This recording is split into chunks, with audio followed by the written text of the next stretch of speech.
రండి.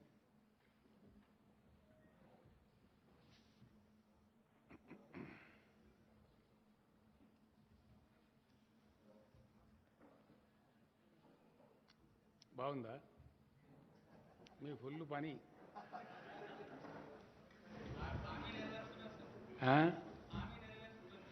ఒక్క హామీనా? ఇది అన్యాయం. ఒక్కటి కాదు కదా, ఆకలితో ఉన్నారు మీరు బాగా.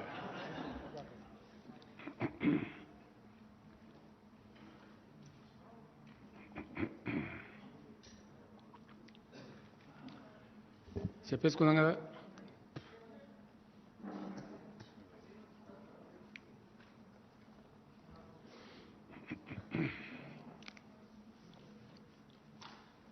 సరే గారు,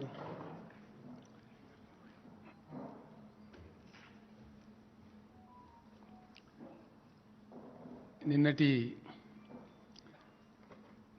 వడ్లకు సంబంధించినటువంటి రైతులు పండించేటువంటి ధాన్యానికి సంబంధించిన విషయం తర్వాత నేను స్థూలమైనటువంటి 2-3 అంశాలు లేవనెత్తిన చాలా స్పష్టంగా. ఆ బీజేపీ రాష్ట్ర అధ్యక్షుడు మాట్లాడుతూ ఈరోజు ప్రెస్లో ఒక్క విషయం కూడా వడ్లు తప్ప కడమ సొల్లుపురాణం అంతా ఏదో వాగిండి ఆయన. మీరు కూడా ఎవరు అడిగినట్లేదు, మీరు అన్యాయం చేస్తున్నారు తెలంగాణ రైతులకు. ఓకే అంటే అర్థమైపోయాయి కదా. మీరు వరి వండియండి, మేము మెడలు వంచుతాం. ఎవరు మెడలు ఎవరు వంచాలి అని అడిగితే దానికి సమాధానం లేదు, అంతే కదా. దీన్ని బట్టే తెలంగాణ రైతాంగం అర్థం చేసుకోవాలి. అంటే ఎంత అల్లాటప్పగా, ఎంత లూజ్గా ఎటుపడితే అటు మాట్లాడతారో, ప్రజలను ఎట్లా వంచిస్తారో ఇంతకు మించిన నిదర్శనం లేదు, స్పష్టంగా తెలుస్తూ ఉంది.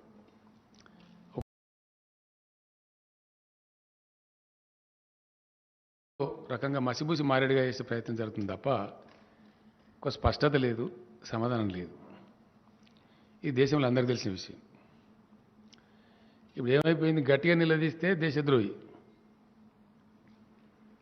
టీఆర్ఎస్ పార్టీ రాష్ట్రపతి ఎన్నికల్లో పోటీ చేసినప్పుడు దేశద్రోహి కాదు, మద్దతు ఇచ్చినప్పుడు మేము దేశద్రోహులం కాదు, అప్పుడు చాలా బాగున్నాం. వాళ్ళ యొక్క వివిధ బిల్లులకు పార్లమెంట్లో సపోర్ట్ చేయాలని మా సాయం కోరినప్పుడు దేశద్రోహి కాదు కేసీఆర్, ఇప్పుడు దేశద్రోహి. అంటే ఎవ్వరు గట్టిగా మాట్లాడి నిజాలు బయటపెట్టి ప్రజల పక్షాన్ని అడిగితే, ప్రశ్నిస్తే వాళ్ళు దేశద్రోహులు. అంటే బీజేపీ దేశంలో దేశద్రోహులను తయారు చేసే ఫ్యాక్టరీ ఏమన్నా? గట్టిగా ఎవరు మాట్లాడితే వాడు దేశద్రోహి తెల్లార వరకే. ఇది బీజేపీ స్టైలు, చాలా స్పష్టంగా కనపడతా ఉంది కదా. ఎక్కడ ఏ రాష్ట్రంలో, భారతదేశంలో ఏ మూలలో ఎవరు నిలదీసి ప్రశ్నించి ఉన్న విషయాలు కుండబద్దలు కొట్టినట్టు చెప్తే వాళ్ళు దేశద్రోహులు అయిపోతారు తెల్లార వరకే. ఒక స్టాంపు, వీళ్ళు 2-3 రకాల స్టాంపులు తయారు చేసి పెట్టుకున్నారు. ఒకటి దేశద్రోహి స్టాంపు, రెండవది అర్బన్ నక్సలైట్ స్టాంపు, ఇంకోటి ఇంకా గట్టిగా మాట్లాడితే అర్బన్ నక్సలైట్. చూస్తున్నాం కదా దేశంలో జరుగుతున్నాయి పరంపరగా గత 7 ఏళ్ల నుంచి. సత్యపాల్ మాలిక్ అని చెప్పి మేఘాలయ గవర్నర్, ఇప్పుడు కేంద్ర ప్రభుత్వమే నియమించిన గవర్నర్, నిన్న కూడా మాట్లాడింది ఆయన. ఈ రైతు చట్టాలు రైతు వ్యతిరేకం, ఇది అవసరమైతే నేను కూడా మద్దతు ఇస్తున్నా అని మాట్లాడిండు. భారతీయ జనతా పార్టీ ఎంపీగా ఉన్నటువంటి వరుణ్ గాంధీ కదా, మేనకా గాంధీ కూడా, వరుణ్ గాంధీ ఆయన స్వయంగా పోయి వాళ్ళకి సంఘీభావం తెలిపి ఆ కేంద్ర మంత్రిని అరెస్ట్ చేయాలని డిమాండ్ చేసి ఆ చట్టాలు విత్డ్రా చేసుకోమని మాట్లాడిండు. మరి ఆయన సంగతి ఏంది? ఆయన కూడా దేశద్రోహినా? మేఘాలయ గవర్నర్ కూడా దేశద్రోహినా? ఇట్లా ఎంతమంది దేశద్రోహులను తయారు చేస్తారు? నేను ఏం చెప్పినా, చైనా ఆక్రమిస్తూ ఉంది ఈ దేశంలో. ఒక ముఖ్యమంత్రిగా, ఒక పార్టీ అధ్యక్షునిగా డెఫినెట్గా దేశం మంచిగా ఉండాలని కోరుకుంటాం కదా, దేశం దురాక్రమణ జరగకూడదని కోరుకుంటాం. వాళ్ళు ఆక్రమిస్తున్నారని చెప్పి పేపర్లలో బాధపడితే ఫోటోలు వస్తున్నాయి, దాన్ని నిరోధించాలి అని చెప్తే దేశద్రోహులు అవుతారా? దేశం దురాక్రమణకు గురి కాకుండా చూడండి అంటే దేశద్రోహులు. ఇక తెల్లాటలకి ఇది ఏం లేదు, ఇక మసిబూసి మారేడుగా చేసి బురద తల్లి కేసీఆర్ చైనాలో డబ్బులు దాచుకున్నాడట. పోయి చైనాలో అంటే ఏందన్నాడు, తల లేదు, తోక లేదు, పద్ధతి లేదు, పాడు లేదు. ఇష్టం వచ్చిన సొల్లును ఇష్టం వచ్చినట్టు గుమ్మరిచ్చి అబద్ధాల మీద బతికేటువంటి పార్టీ బీజేపీ. కనబడుతుంది కదా స్పష్టంగా కుండబద్దలు కొట్టినట్టు. రైతు చట్టాలు సుప్రీంకోర్టు వెళ్ళిపోతున్నాడు, నువ్వు విత్డ్రా చేసుకుంటావా లేదా చెప్పు. State number 1. రెండవది, నేను మళ్ళీ డిమాండ్ చేస్తా ఉన్నా, ధాన్యం ఎంత కొంటావో చెప్పు. పంజాబ్లో పూర్తి స్థాయి ధాన్యం సేకరిస్తున్నారు, తెలంగాణలో సేకరిస్తారా లేదా స్టేట్ క్వశ్చన్, అది చెప్పు. ఇది తర్వాత అన్నీ మాట్లాడదాం. ఇది తెలంగాణ వడ్లను కేంద్రం కొంటదా కొనదా, ఇది తింపి గోల్మాలు దింపి ఇటు దింపి ఆడ దింపి చెప్పుడు కాదు. మేము సూటిగా ప్రశ్నిస్తూ ఉన్నాం.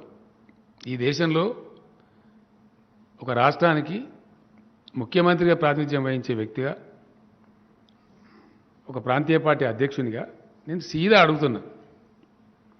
మసిబూసి మారేడిగా చేసి ఏదో అడగోలు మాట్లాడు కాదు. తెలంగాణలో పండించే పూర్తి ధాన్యాన్ని మీరు కొంటారా కొనరా, సీదా ముచ్చట. సమాధానం కావాలి. సమాధానం చెప్పేదాకా వదిలిపెట్టాం బీజేపీని, కేంద్ర ప్రభుత్వాన్ని కూడా వదిలిపెట్టాం. కేంద్ర ప్రభుత్వం యొక్క నీతి బయటపడాలి. డెఫినెట్గా ప్రజల కోసం ఉద్యమించిన వ్యక్తిగా, ప్రజల కోసం ఒక రాష్ట్రాన్ని సాధించిన వ్యక్తిగా, దేశంలో ఏ మూలలైనా సరే ప్రజలు బాగుండాలని కోరుకుంటాం. మేము ప్రజలు చెడిపోవాలని కోరుకోం, అది మా నైజం. మీలాగా మేము ఇంత చీప్గా మేము అట్లా ప్రవర్తించం. మేము అందరూ కూడా దేశం మొత్తంలో అన్ని కార్నర్స్లో అందరు ప్రజలు బాగుండాలని కోరుకుంటాం. ఎస్, రాయలసీమకు పోయి రాయలసీమకు నీళ్లు రావాలని నేను చెప్పిన మాట వాస్తవం. ఈరోజు కూడా చెప్తా ఉన్నా. ఎవరు వద్దంటున్నారు రాయలసీమకు నీళ్లు? నేను చెప్పింది ఏంది అక్కడ, బాజాబ్తా చెప్పిన, బేజాబ్తా చెప్పలే. ఇవాళ కూడా చెప్తా ఉన్నా. అక్కడ పోయి చెప్పడం కాదు, ఇక్కడికి కూడా ఆంధ్రప్రదేశ్ ముఖ్యమంత్రి జగన్మోహన్ రెడ్డి గారిని, వాళ్ళ మొత్తం అధికారులను అందరినీ పిలిపించి ఒక బాధ్యత కలిగిన వ్యక్తిగా, ఈ దేశంలో ఒక ముఖ్యమైన వ్యక్తిగా చాలా స్పష్టంగా చెప్పిన నేను. కృష్ణా నదిలో నీళ్లు లేవు, గోదావరిలో ఉన్నాయి. మేము తెచ్చుకున్నాం, గోదావరి నుంచి తెచ్చుకుంటున్నాము. మీరు కూడా అక్కడి నుంచి తెచ్చుకోండి, మీకు మేము సహకరిస్తామని చెప్పినాం. బేసిన్లు బేసిజాలు అడ్డం పెట్టాము, మీకు సహకరిస్తాము. రాయలసీమ కరువు ప్రాంతము, వాళ్ళకి నీళ్లు రావాలి తప్పకుండా, అది న్యాయం. మీరు తెచ్చుకోండి, మేము అవుట్రైట్ సపోర్ట్ చేస్తామని చెప్పినాం. ఎందుకంటే అంటే అంటే కేంద్రం గడికోసారి ఏ పార్టీ ఉన్నా రాజకీయాలు అవసరమైనప్పుడల్లా ఒక డ్రామా చేస్తారు. ఏం డ్రామా చేస్తారు? కృష్ణా, గోదావరి, కావేరి నదుల అనుసంధానం. తమిళనాడులో ఎన్నికలు మోపుగానే, కర్ణాటకలో ఎన్నికలు మోపుగానే ఇది ఒక రెటరిక్. కేంద్రాన్ని పరిపాలించే పార్టీలకు బాగా పరిపాటి అయిపోయింది ఇది ఒకటి. ఎప్పుడు చూసినా ఇప్పుడు ఎక్కడ అయింది, ఇప్పుడు లేదు చూడండి. మొన్నటిదాకా తమిళనాడు ఎన్నికలు ఉండే, మీరందరూ చూసినారు, మీరే విన్నరు. మీరు రోజు పొద్దున్నగానే పత్రికలు చూస్తారు. మీరు కావేరీ నదుల అనుసంధానం, కావేరీ జల అని మాట్లాడతారు. తమిళనాడు ఎన్నికలు అయిపోయినాయి, ఇక కావేరీ లేదు, మను లేదు. మళ్ళీ ఇప్పుడు కొత్త దుకాణం స్టార్ట్ చేశారు. ఏ రోజుకైనా సరే మన తెలుగు రాష్ట్రాలకు, రెండు తెలుగు రాష్ట్రాలకు ఈ ప్రమాదం ఉంటుంది. దబన నీళ్ళు ఎక్కువ తీసుకపోయినా మంచిదే, కానీ రెండు రాష్ట్రాల అవసరాలు సంపూర్ణంగా తీరిన తర్వాత, రెండు తెలుగు రాష్ట్రాల్లో ఉన్నటువంటి కరువు ప్రాంతాలన్నిటికీ నీళ్ళు వచ్చిన తర్వాత మిగిలితే ఒకవేళ బయటికి తీసుకుపోవచ్చు, దేశానికి సంబంధించింది కాబట్టి మాకు అభ్యంతరం లేదని చెప్పినాం. దాన్ని కూడా వక్రీకరించి నేనాడ పోయి చేపల పులుసు తిన్నాని, చేపల పులుసు బాధపడుతూ తింటాం, ఎందుకు తిన్నాం నాకు అర్థం కాదు. పక్క రాష్ట్రంలో పోయి చేపల పులుసు తింటే తప్ప, వాట్ ఇస్ రాంగ్? ఈ వ్యక్తిగత దూషణలు ఇవి నేను 20 ఏళ్ళ నుంచి చూస్తాను ఈ రాష్ట్రంలో. ఈ కిరికిరిగాళ్ళు, సబ్జెక్ట్ లేనోళ్ళు, విషయం లేనోళ్ళు, మాట్లాడే శక్తి లేనోళ్ళు, అడిగిన ప్రశ్నకు సమాధానం చెప్పే స్థాయి లేనోళ్ళు ఇమీడియట్గా మీద పడు బట్టగాల్చి మీదేయాలి. ఇదేనా పద్ధతి? ఇది నేను అడిగింది ఏంది, నువ్వు చెప్పింది ఏంది? మేము డిమాండ్ చేసింది ఏంటండి? తెలంగాణలో పండే వరి ధాన్యాన్ని కేంద్రం కొంటదా కొనదా? నువ్వు వరి పండించమని బాధ్యతారహితంగా చెప్పిన మాట నిజం కాదా? యాసంగిలో వడ్లు పండించండి, మెడల వంచి కొనిపిస్తామని అన్నమాట వాస్తవమా కాదా? ఇప్పుడు దాని నుంచి పారిపోయినావా? Answer it first. మీ గురువులు సంస్కారం నేర్పినావు కదా, నీకు సంస్కారం అంతనైతే సింపుల్గా చెప్పు కదా. నేనేమి ఉర్దూలో ఇంగ్లీష్లో నీకు అర్థం కాని భాషలు అడుగుతలేను కదా. నీకు అర్థమయ్యే భాషలోనే స్పష్టంగా కుండ బద్దలు కొట్టినట్టు అడుగుతున్నాను నేను. 67 లక్షల ఎకరాల వరి చూపిస్తావా అంటున్నావు దా. 6 హెలికాప్టర్లు పెడతావు, ఒకటి కాదు 6 హెలికాప్టర్స్ పెడతావు. నువ్వురా, నీ కేంద్ర ప్రభుత్వం తీసుకురా, నీ మంత్రిని తీసుకురా, నీ అధికారులు రండి. లేని పంటను ఉన్నట్టు చూపెడతామా? అట్ట సాధ్యం అవుతుందా? జరుగుతుందా?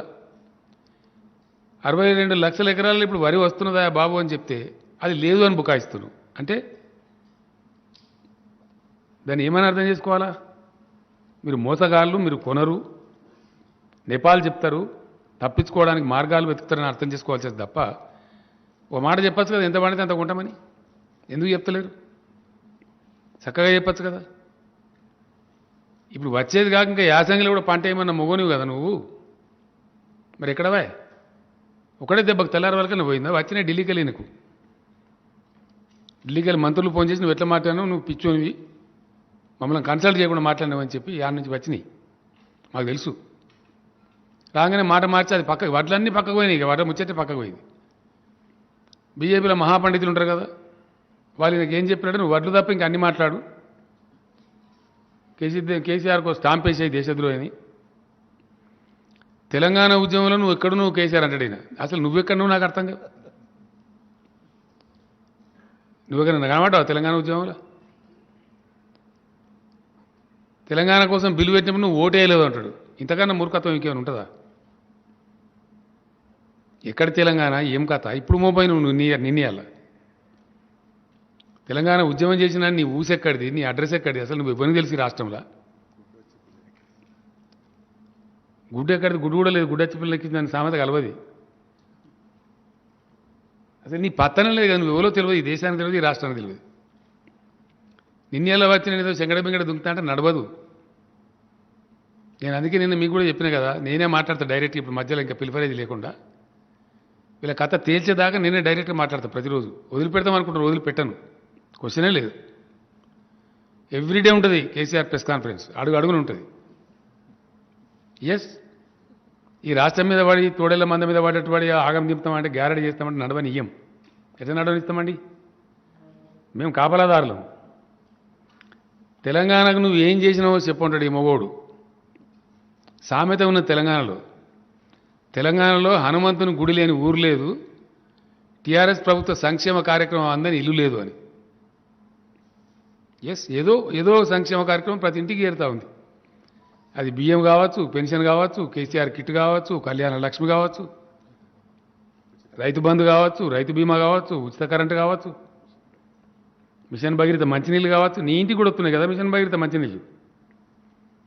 మిషన్ భగీరథ మంచినీళ్ళు అందని ఇల్లున్నదా తెలంగాణలో? అది సంక్షేమ పథకం కాదా? ఇంకోటి సిగ్గుమాలిన మాటలు ఏంటంటే బాధ కలిగేది, దేశాన్ని నడిపి కేంద్రాన్ని పాలించేటువంటి ప్రభుత్వం యొక్క పార్టీ అధ్యక్షుడు నిస్సిగ్గుగా కనీసం ఏమనుకుంటారు నవ్విపోదురుగాక నాకేం సిగ్గు అన్నట్టుగా గోల్ర పైసలు మేమే ఇచ్చినాం, ఇస్తున్నావా? నువ్వు ఇచ్చినావా? రుజువు చేస్తావా? గొర్రెల పైసలలో నీది ఏ కాన ఉన్నా నేను ముఖ్యమంత్రి పదవికి 1 నిమిషంలో రాజీనామా చేస్తా. నేషనల్ కోఆపరేటివ్ బ్యాంక్ అని ఒకటి ఉంటుందండి, ఎన్సిడిసి అంటారు దాన్ని. దాని నుంచి మేము అప్పుగా తీసుకున్నాం గొర్రెల పథకానికి, వడ్డీతో సహా తిరిగి కడుతున్నాం. దాన్ని నువ్వు ఇచ్చిందేమో తోక, నాకు అర్థం కాదు. ఇన్ని అబద్ధాలు చెప్తారా? ఇంత గోల్మాలు ఉంటుందా? ఇంత అన్యాయం ఉంటుందా? ఇంకోటి ఏంటంటే మరి నీ బీజేపీ పాలితే ఒక్క రాష్ట్రంలో ఎందుకు తెలియదు? ఇంతకని ఇక గొప్ప పథకం ఉండాలి కదా. మీ పార్టీ పాలసీ అంత గొప్పదైతే బీజేపీ పాలిత రాష్ట్రాలలో ఒక్క రాష్ట్రంలో మీరు 2000 పెన్షన్ ఇస్తున్నారా? ఎందుకు ఇవ్వరు? ఒక్క రాష్ట్రంలో షాదీ ముబారక్ కానీ కళ్యాణ లక్ష్మి కానీ పథకం ఉందా? మీరు పరిపాలించే రాష్ట్రాలలో ఎందుకు లేదు? అంటే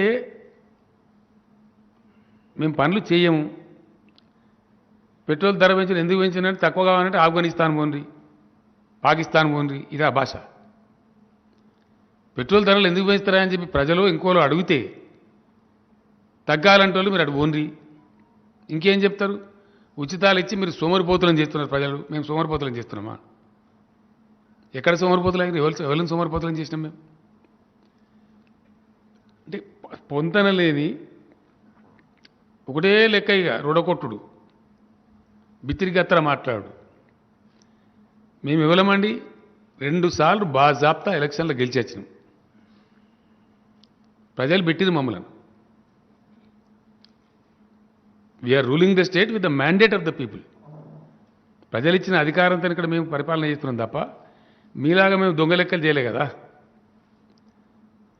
ఎస్, మీరు దొంగ లెక్కలు చేసిన, మీరు అరాకిరి రాజకీయాలు చేసిన ఈ దేశంలో ప్రత్యక్షంగా నిలబడున్నాయి. ఇప్పుడు కర్ణాటకలో మీకు ప్రజలు మ్యాండేట్ ఇయ్యలే, ఇచ్చిండ్రా?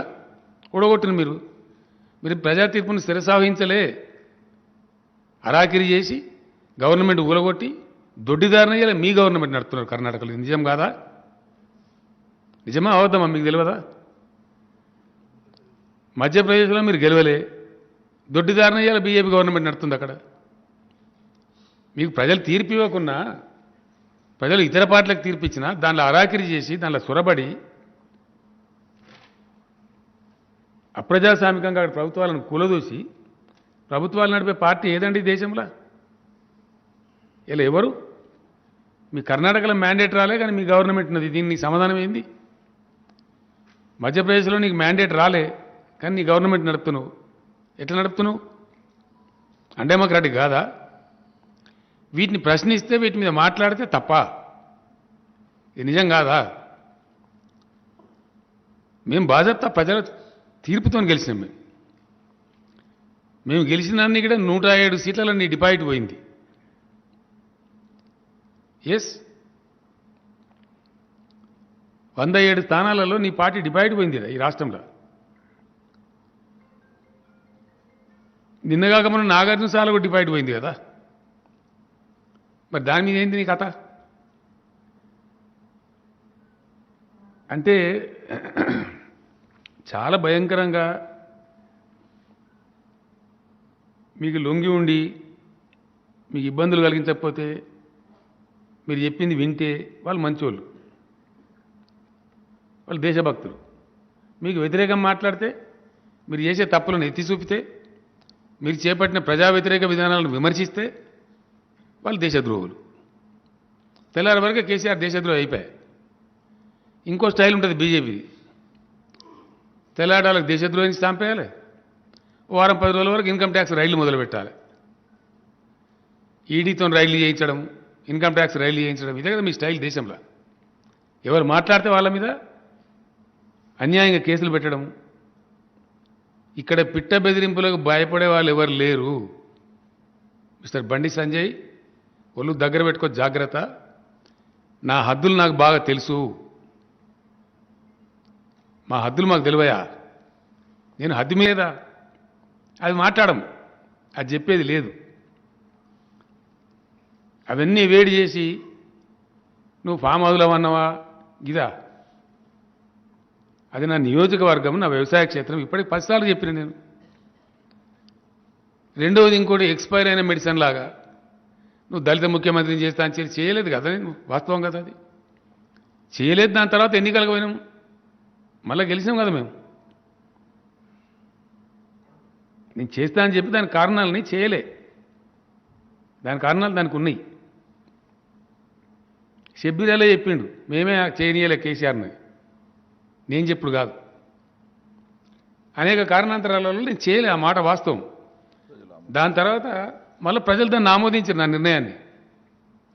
సెకండ్ టైం మేము ఎన్నికలకు పోయినాం కదా. మళ్ళీ మొదలు 63తో గెలిస్తే తర్వాత 88తో గెలిచాం కదా. దాని తర్వాత జరిగిన అనేక స్థానిక ఎన్నికలలో మీ అడ్రస్సే లేదు కదా దిక్కు. అసలు మీరు రాష్ట్రంలో ఒక జిల్లా పరిషత్ గెలిచిండ్రా ఎక్కడన్నా? మీకున్న కౌన్సిలర్లు ఎన్ని? మీకున్న కథ ఎంత? అసలు 142 మున్సిపాలిటీలలో 136 మున్సిపాలిటీలు టీఆర్ఎస్, 32కి 32 జిల్లా పరిషత్తులు టీఆర్ఎస్, రాష్ట్రంలో ఉన్న డీసీఎంఎస్లు డీసీసీబీ బ్యాంకులన్నీ టీఆర్ఎస్. ఇవన్నీ మేము గెలవలేదా? మేము బట్టి గాలే మీలేక మాట్లాడుతున్నామా? ఇక్కడ పునాది లేనిది మీకు, మాకు కాదు. అడ్రస్ లేని పార్టీ మీ పార్టీ. అబద్ధాలు చెప్పి ఇష్టం వచ్చినట్టు మాట్లాడి మేము జిహెచ్ఎంసీలో చాలా గెలిచినాం, ఏడ గెలిచినా మాకన్నా ఎక్కువ గెలిచినావా నువ్వు? మాకంటే చాలా తక్కువ కదా నువ్వు గెలిచింది. మేము గెలిచేపోయినామన్నట్టు పోగొట్టినావు నువ్వు ఆ రోజు. అదన్నీ అబద్ధాలు చెప్పి మతపరమైన విద్వేషాలు రెచ్చగొట్టి ఇల్లు మునిగినోనికి ఇల్లు ఇస్తా అని, కారు మునిగినోనికి కారు ఇస్తా అని, మోటార్ సైకిల్ ఇస్తా అని మాట్లాడి అడ్డగోలు మాట్లాడి తప్పుడు మాటలు చెప్పి ఆన్నో ఎన్నో 4 సీట్లు సంపాదించుకుని మీరు. కానీ మేము అట కాదు కదా. మేము ఓడిపోతే గంభీరంగా ఓటమిని అంగీకరించినాం. ఎన్నో ఎన్నికలు గెలిచినాం మేము. 2001 నుంచి మొదలుకుంటే ఈ రోజు వరకు అనేక ఉప ఎన్నికలు, అనేక రాజీనామాలు. ఎన్నిసార్లు రాజీనామా చేసినా నేను? తెలంగాణలో ఎక్కడెక్కడ గెలిచినా నేను? 2004లో నా సిద్దిపేట స్థానం, నా మాతృస్థానం వదిలిపెడితే ఆ నుంచి నేను కరీంనగర్లో ఎంపీకి గెలిచిన, మహబూబ్నగర్లో ఎంపీకి గెలిచిన, గజ్వేల్లో పోయి ఎమ్మెల్యే గెలిచిన, ఏ మూలకు పోయినా గెలిచిన నేను. ఇవాళ నన్ను పట్టుకొని నువ్వు తెలంగాణలో నువ్వెక్కడ, నువ్వు తెలంగాణ ఉద్యమంలో ఎక్కడ, నువ్వు తెలంగాణకు ఓటింగ్ జరిగినా నువ్వు ఓటింగ్లో లేవు ఉంటాడు. నువ్వు ఉన్నావు అసలు పార్లమెంట్ అన్న తెలుసా నీకు? అప్పటికి పార్లమెంట్ చూసినావా నువ్వు కనీసం ఆనాటికి? ఈ విధంగా అడ్డగోలుగా మాట్లాడి తెలంగాణకు ఏమి చేసిండు, నువ్వు చేసినావేమన్నా తెలంగాణకు? నువ్వేం చేసినావు చెప్పు, నీ పార్టీ ఏం చేసిందో చెప్పు. పచ్చి అబద్ధాలు చెయ్యని చేసినామని చెప్పుడు. గొర్రెల పథకం నీదా? పక్క రాష్ట్రం కర్ణాటకలో ఎందుకు లేదు? మీరు పరిపాలించే మధ్యప్రదేశ్లో ఎందుకు లేదు? గుజరాత్లో ఎందుకు లేదు? ఎన్నో రాష్ట్రాల్లో మీ ప్రభుత్వం ఉంది కదా, మరి అక్కడ ఎందుకో లేదు? ఒక తెలంగాణలో ఎందుకున్నది? అంటే మీరు చేయలే, స్పష్టంగా కనపడతా ఉంది. అన్నింటి మించి నేను నిన్న ఒక క్వశ్చన్ అడిగిన, మీరు ఏ వర్గం ప్రజలకు మేలు చేసినారు దేశంలో? ఏ ఒక్క జాతి కన్నా మీరు మేలు చేసినరా? మేము నిరుద్యోగులకు ఉద్యోగాలు ఇచ్చినాం. 1,35,000 ఉద్యోగాలు ఇచ్చినాం మేము బాజప్తా. ఇయ్యబోతున్నాం, ఇంకో 78,000 మందికి ఇయ్యబోతా ఉన్నాం. నీలక మేము అనవసరం గోల్మాల్ మాటలు చెప్పాం కదా. ఎవడో ఏదో మాట్లాడతారు కాదు కదా మేము చెప్పేది. మాకు బాధ్యత ఉంది. ఈ రాష్ట్రాన్ని తెచ్చినాం, ఈ రాష్ట్రాన్ని అన్ని రకాలుగా సవరించాలి. దానికోసం ఏం చేసినాం మేము? కొత్త జోనల్ చట్టం తెచ్చినాం. దాన్ని ఆమోదించడానికి మీరు 6-7 నెలలు మమ్మల్ని సతాయించారు. మేము కారణాలు చెప్పి మళ్ళీ 10 సార్లు తిరిగిన తర్వాత మీరు ఆమోదించారు ఈ మధ్య కాలంలో. ఆ ప్రకారం ఎంప్లాయీస్ అందరినీ మేము సర్దుబాటు చేస్తూ ఉన్నాం. 33 జిల్లాలు చేసినాం కాబట్టి పాలనా సౌలభ్యం కోసం, వ్యవసాయ ఈ మొత్తం అన్ని శాఖలు కూడా రీఆర్గనైజ్ చేసినాం కాబట్టి ఉద్యోగస్తులందరినీ సర్దుబాటు చేస్తూ ఉన్నాం. మేము తెచ్చిన జోనల్ చట్టానికి మేము వ్యతిరేకంగా పోలేం కదా. ఉన్న ఉద్యోగస్తులందరూ అక్కడ అడ్జస్ట్ అయిన తర్వాత ఏ జిల్లా వారికి ఆ జిల్లా ఖాళీలు దొరుకుతాయి అక్కడ. ఇలా భూపాలపల్లి జిల్లా వరంగల్ టౌన్ వాళ్ళతో పోటీ పడలేరు. రేపు పొద్దున మేము నోటిఫికేషన్ ఇస్తే ఎట్లా ఇస్తాం? భూపాలపల్లిలో వచ్చే ఉద్యోగాలు ఆ జిల్లాలో వచ్చేది భూపాలపల్లి వాళ్ళకే దక్కుతాయి జిల్లా స్థాయి పోస్టులన్నీ. ములుగు జిల్లాలో దక్కేటి ములుగు వాళ్ళకి దక్కుతాయి. ఆసిఫాబాద్ జిల్లా వాళ్ళకి దక్కుతాయి. ఏ మారుమూల ప్రాంతమైనా సరే అక్కడ ఉన్న యువకులకు, అక్కడ ఉన్న నిరుద్యోగులకు అక్కడనే ఉద్యోగం రావాలనే ఉద్దేశంతో మేము పరిపాలనా సంస్కరణలు తెచ్చినాం, నూతన జోనల్ విధానం తెచ్చినాం. దాని ప్రకారంగా ఉద్యోగస్తులు ఒకసారి సెటిల్మెంట్ అయిపోతే అప్పుడు ఖాళీలు వస్తాయి. ఎక్కడ ఎన్ని ఖాళీలు ఉన్నాయో తెలుస్తాయి. ఈ మధ్య మేము వేసుకున్న అంచనాల ప్రకారం ఏంటంటే దాదాపు 60-70 వేల ఉద్యోగాలు ఖాళీ వస్తున్నాయి. నేను మొన్ననే చెప్పిన, ఈవెన్ అసెంబ్లీలో కూడా చెప్పిన, మీలాగా మేము తప్పుడు మాటలు, ఇష్టం వచ్చినట్టు మాటలు, గోల్మాలు దింపుడు మాకు రాదు.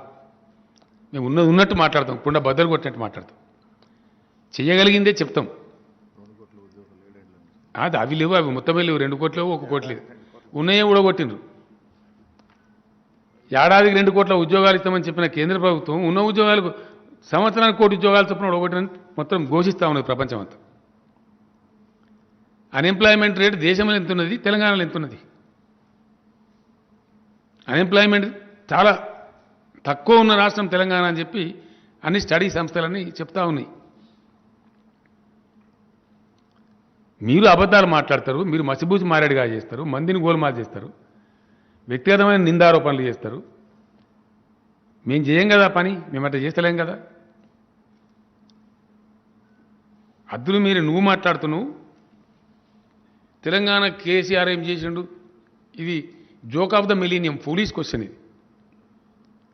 తెలంగాణకు నేనేం చేసినానని నీ కేంద్ర మంత్రులు చెప్పారు కదా పార్లమెంట్ సాక్షిగా. టీఆర్ఎస్ గవర్నమెంట్ ఏం చేసింది, ఏం సాధించింది మేం చెప్పుకోలే కదా, డబ్బా కొట్టుకోలే కదా. మీ గజేంద్ర సింగ్ షెకావతే చెప్పిండు పార్లమెంట్ సాక్షిగా. అన్ని ఇండ్లకు నల్లా పథకం పెట్టి ప్రతి ఇంటికి నల్లా ఇచ్చినటువంటి ఒకే ఒక రాష్ట్రం ఇండియాలో తెలంగాణ అని మీ మంత్రి చెప్పలేదా? మేం చెప్పినామా? బెస్ట్ కంట్రిబ్యూటింగ్ స్టేట్స్ 2-3 రాష్ట్రాలలో ఒకటి ఇవాళ తెలంగాణ నిలిచింది, కొత్త రాష్ట్రం అయినప్పటికీ ఆర్బీఐ గవర్నర్ చెప్పలేదా? మేం చెప్తామా? ఇవన్నీ వాస్తవాలు కావా?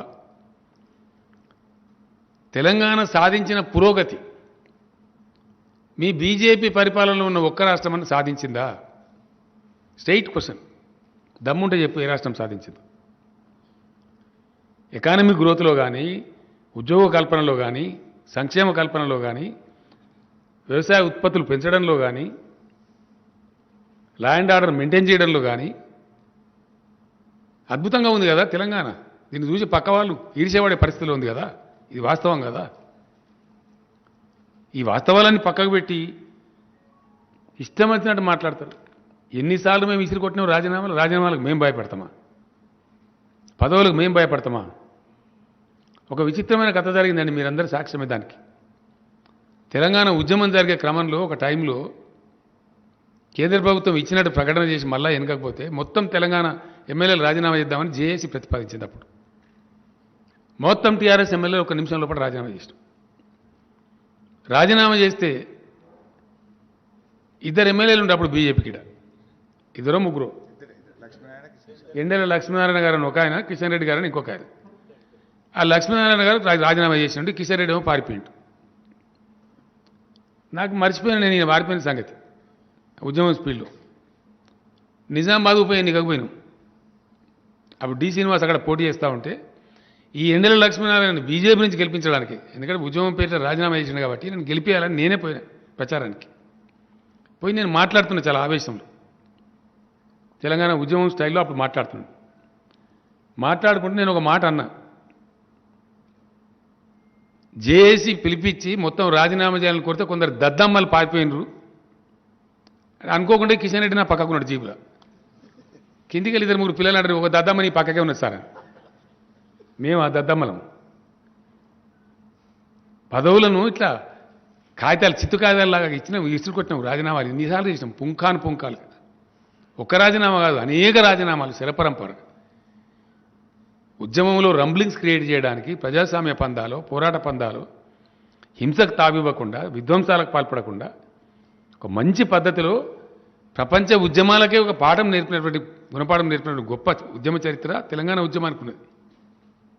అందువల్లనే మేము అంత లాంగ్ స్టాండింగ్ పోరాటాన్ని నిలిపి రాష్ట్రాన్ని సాధించుకున్న రాష్ట్రాన్ని ప్రజలు మా చేతిలో పెడితే 7 ఏళ్ల నుంచి అద్భుతంగా ముందుకు తీసుకొని పోతున్నాం. ఆర్థిక ప్రగతిలో కానీ, ఆర్థిక పటిష్టత్వంలో కానీ, సంక్షేమం ఇవ్వడంలో కానీ, ప్రజలను ఆదుకోవడంలో కానీ అనేక కార్యక్రమాలు, దిక్కుదివానాలు శాంతి ఆడంతప్పుడు లిస్ట్ ఉన్నది, మేము చెప్పుకుంటూ పోతే అన్నీ మీకు తెలుసు, మీ అనుభవంలో ఉన్నాయి.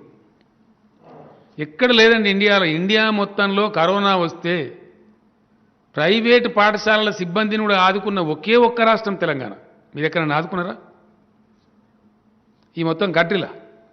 ఇది నిజం కాదా, అబద్ధమా? ఇదే కర్ణాటకలో పోయి వాళ్ళు అడిగితే లాఠీ చార్జ్ చేసి పంపించారు అక్కడ ఉన్నటువంటి మంత్రి, ముఖ్యమంత్రి గారు అప్పుడు యడ్యూరప్ప గారు. కొట్టి పంపించారు వాళ్ళని. తెలంగాణలో ఇస్తున్నారా అండి మాకు ఇవ్వండి అని అంటే ఇయ్యలే. ఒక్క రాష్ట్రంలో కూడా ఇయ్యలే. కూలీలను వాళ్ళ కర్మానికి మీరు వదిలేస్తే స్వతంత్ర పోరాటం తర్వాత జరిగినటువంటి అతిపెద్ద ట్రాజెడీ, అనేక వేల మంది చచ్చిపోయారు పాపం. కరోనా వచ్చి అతలాకుతలమై గందరగోళం ఏర్పడితే మీరు వాళ్ళ కర్మానికి వదిలేసారు. కనీసం రైలు పెట్టలే ఫ్రీగా.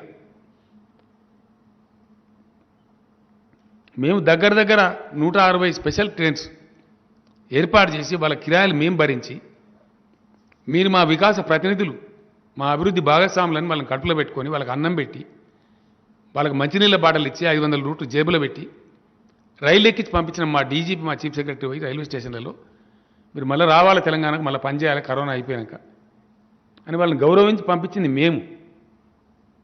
ఎవరిది సంస్కారం మీదా మాదా? ఇవన్నీ నిజాలు కావా? ఇది జరిగిన చరిత్ర కాదా? బీహార్ కూలీలు, ఉత్తరప్రదేశ్ కూలీలు, బెంగాల్ కూలీలు కేసీఆర్ జిందాబాద్, టీఆర్ఎస్ జిందాబాద్ అని కూడా పోయిన రైళ్ళల్లో ఆ రోజు. మీరు ప్రజల కర్మానికి వాళ్ళని వదిలేస్తే వాళ్ళు రోడ్ల పంట పోయి చచ్చిపోతే మీరు పట్టించుకోకపోతే ఉచిత ట్రైన్లు పెట్టమని మేము డిమాండ్ చేసినాం. ఆ రోజు పెట్టకపోతే మేము పంపించింది వాస్తవం కాదా? ఇవన్నీ అబద్ధాలా? పిచ్చి రాజకీయాలు చేసేది మీరు. నేను స్ట్రేట్గా అడుగుతా, ఇవన్నీ బంద్ చేసి దేశ ప్రజల మీద భారం వెయ్యొద్దు అని బీజేపీకి ప్రేమ ఉంటే మీరు అబద్ధాలు చెప్పి పెంచినటువంటి సెస్ డీజిల్ మీద, పెట్రోల్ మీద మీరు పూర్తిగా విత్డ్రా చేసుకోమని మేము కోరుతున్నాం. చేసుకుంటారా? చేసుకోరా? విత్డ్రా చేసుకుంటే సేమ్ పాత రేట్లకే 77 రూపాయలకే పెట్రోల్ వస్తుంది, 68 రూపాయలకే డీజిల్ వస్తుంది. మీరు ఇవ్వడానికి సిద్ధంగా ఉన్నారా లేరా? మీ పాలసీ ఏంది? Make it straight. అదేవిధంగా మీరు 16 సార్లు పెంచిండ్రు, మేము పెంచలే. నిన్న చెప్పిన మళ్ళీ ఇవాళ చెప్తున్నా. విడివిడి బస్సులు ఉండే 31 రూపీస్ ప్లస్ 2.5 రూపీస్ అట్లా విడివిడి బస్సులు ఉండే, దాన్ని రేషనలైజ్ చేసి ఒకటి చేసినాం తప్ప, 2 రకాలుగా బస్సులు చేయడం చేసినాం తప్ప 2015లో మేము పెంచలే. నాడు పెంచలే, నేడు పెంచలే, మేము ఏనాడు పెంచలే. అది కూడా మీరు పచ్చవద్దని చెప్తారు మేము పెంచినామని. It was rationalization, administrative adjustment అది. కానీ మేము పెంచినామని అబద్ధం చెప్తారు. మీరే తగ్గించచ్చుగా. మీకు ప్రజల మీద అంత ప్రేమ, రాష్ట్రాల మీద పడి ఏడవడం ఎందుకు? నాకు అర్థం కాదు. మీరు అనవసరంగా విధించినటువంటి, అకారణంగా విధించినటువంటి సెస్సును నేను ఇంకో ప్రశ్న అడిగిన. పెంచితే ట్యాక్స్ రూపంలో పెంచి రాష్ట్రాలకు వాటాలు ఇవ్వాలి, కానీ రాష్ట్రాల వాటా ఎగ్గొట్టింది మీరు కాదా? వాస్తవం కాదా అది? మరి దాని మీద మాట్లాడవేంది? సమాధానం చెప్పవేంది? కరోనా సమయంలో రాష్ట్రాలు ఇబ్బందులలో ఉంటే, ఆర్థికంగా ఇబ్బంది పడితే మేము డిమాండ్ చేసినాం, ఇయ్యలే. హెలికాప్టర్ మనీ ఇచ్చి ఆదుకోవాలని కోరినాం, ముందుకు రాలే.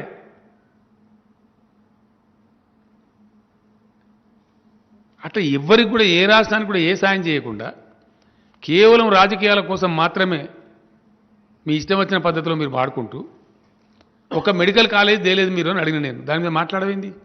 ఎందుకు తేలేకపోయినారు? కేంద్రం నోసుకోలేదా? మేము ఇక్కడ నవోదయ పాఠశాలలు ఇవ్వమని 50 దరఖాస్తులు ఇచ్చినని చెప్పిన నేను. తెల్లారి నుంచి ఇస్తూనే ఉన్నాం.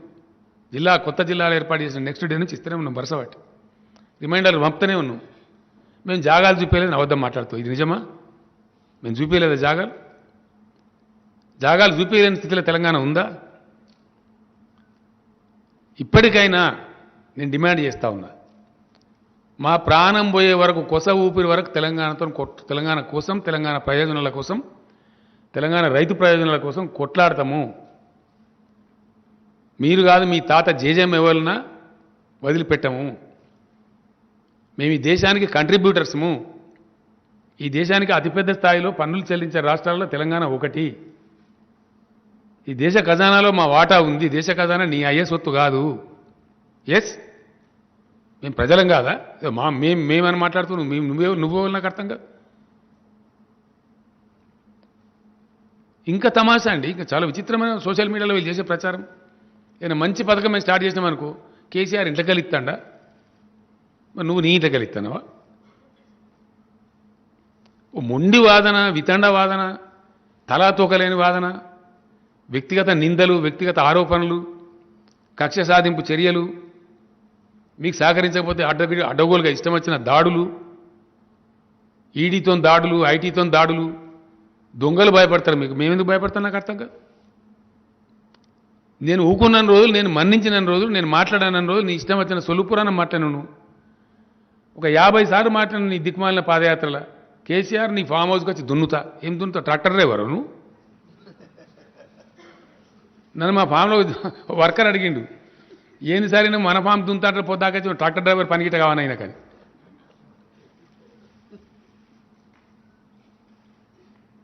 ఇప్పుడు నా ఫామ్ హౌస్ అని దాచిపెడతానికి ఏమైనా అగ్గిపెట్టాను అనండి నాకు అర్థం కాదు. బాజాప్తా 100 ఎకరాలలో నేను నా కొడుకు పెట్టిన భూములలో బాజాప్తా వ్యవసాయం చేసుకుంటున్నాం. అలా బేజాప్తా అదేమైనా దాచిపెట్టదా? మాకేం మనీ లాండరింగ్లు బోండరింగ్లు లేవు కదా, మాకేం కంపెనీలు లేవు, దందాలు లేవు, మాకేం బిజినెస్లు లేవు, దొంగ వ్యాపారాలు లేవు, మాకేమి లేవు. మీరు మమ్మల్ని ఏమీ చేయలేరు, అది కూడా చెప్తున్నా, జ్ఞాపకం పెట్టుకో. ఏమంటే ఏం కూడా చేయలేరు. అక్కడనో ఇక్కడనో వాళ్ళని వీళ్ళని బెదిరించినట్టు బెదిరిస్తాం అనుకుంటున్నాం. మేమేం భయపడం, నిటారుగా ఉన్నాం, నికార్స్గా ఉన్నాం. ఎస్, లేకపోతే ఇంత ధైర్యం ఉంటుందా మాకు? ఎవరితోనైనా పోరాడగలుగుతాం, ఎంత దాకైనా పోరాడగలుగుతాం. We are not afraid of anybody. ఇంకో మాట కూడా హెచ్చరిస్తా ఉన్న, జాగ్రత్త. పిడుగుకు అదే మంత్రం, పెళ్లికి అదే మంత్రం, సావుకు అదే మంత్రం అంటే నడవది. ఎక్కడ పడితే అక్కడ ఏది పడితే అది చేస్తామంటే నడవదు. బూమరాంగ్ అయితే జాగ్రత్త. న్యాయం ధర్మం అనేది ఉంటుంది, భగవంతుడు అనేవాడు ఉంటాడు. అనవసరమైనటువంటి ప్రయత్నాలు చేస్తే బూమరాంగ్ కూడా అవుతుంది, రివర్స్ తలుపుతుంది, దెబ్బ చాలా తీవ్రంగా తలుపుతుంది.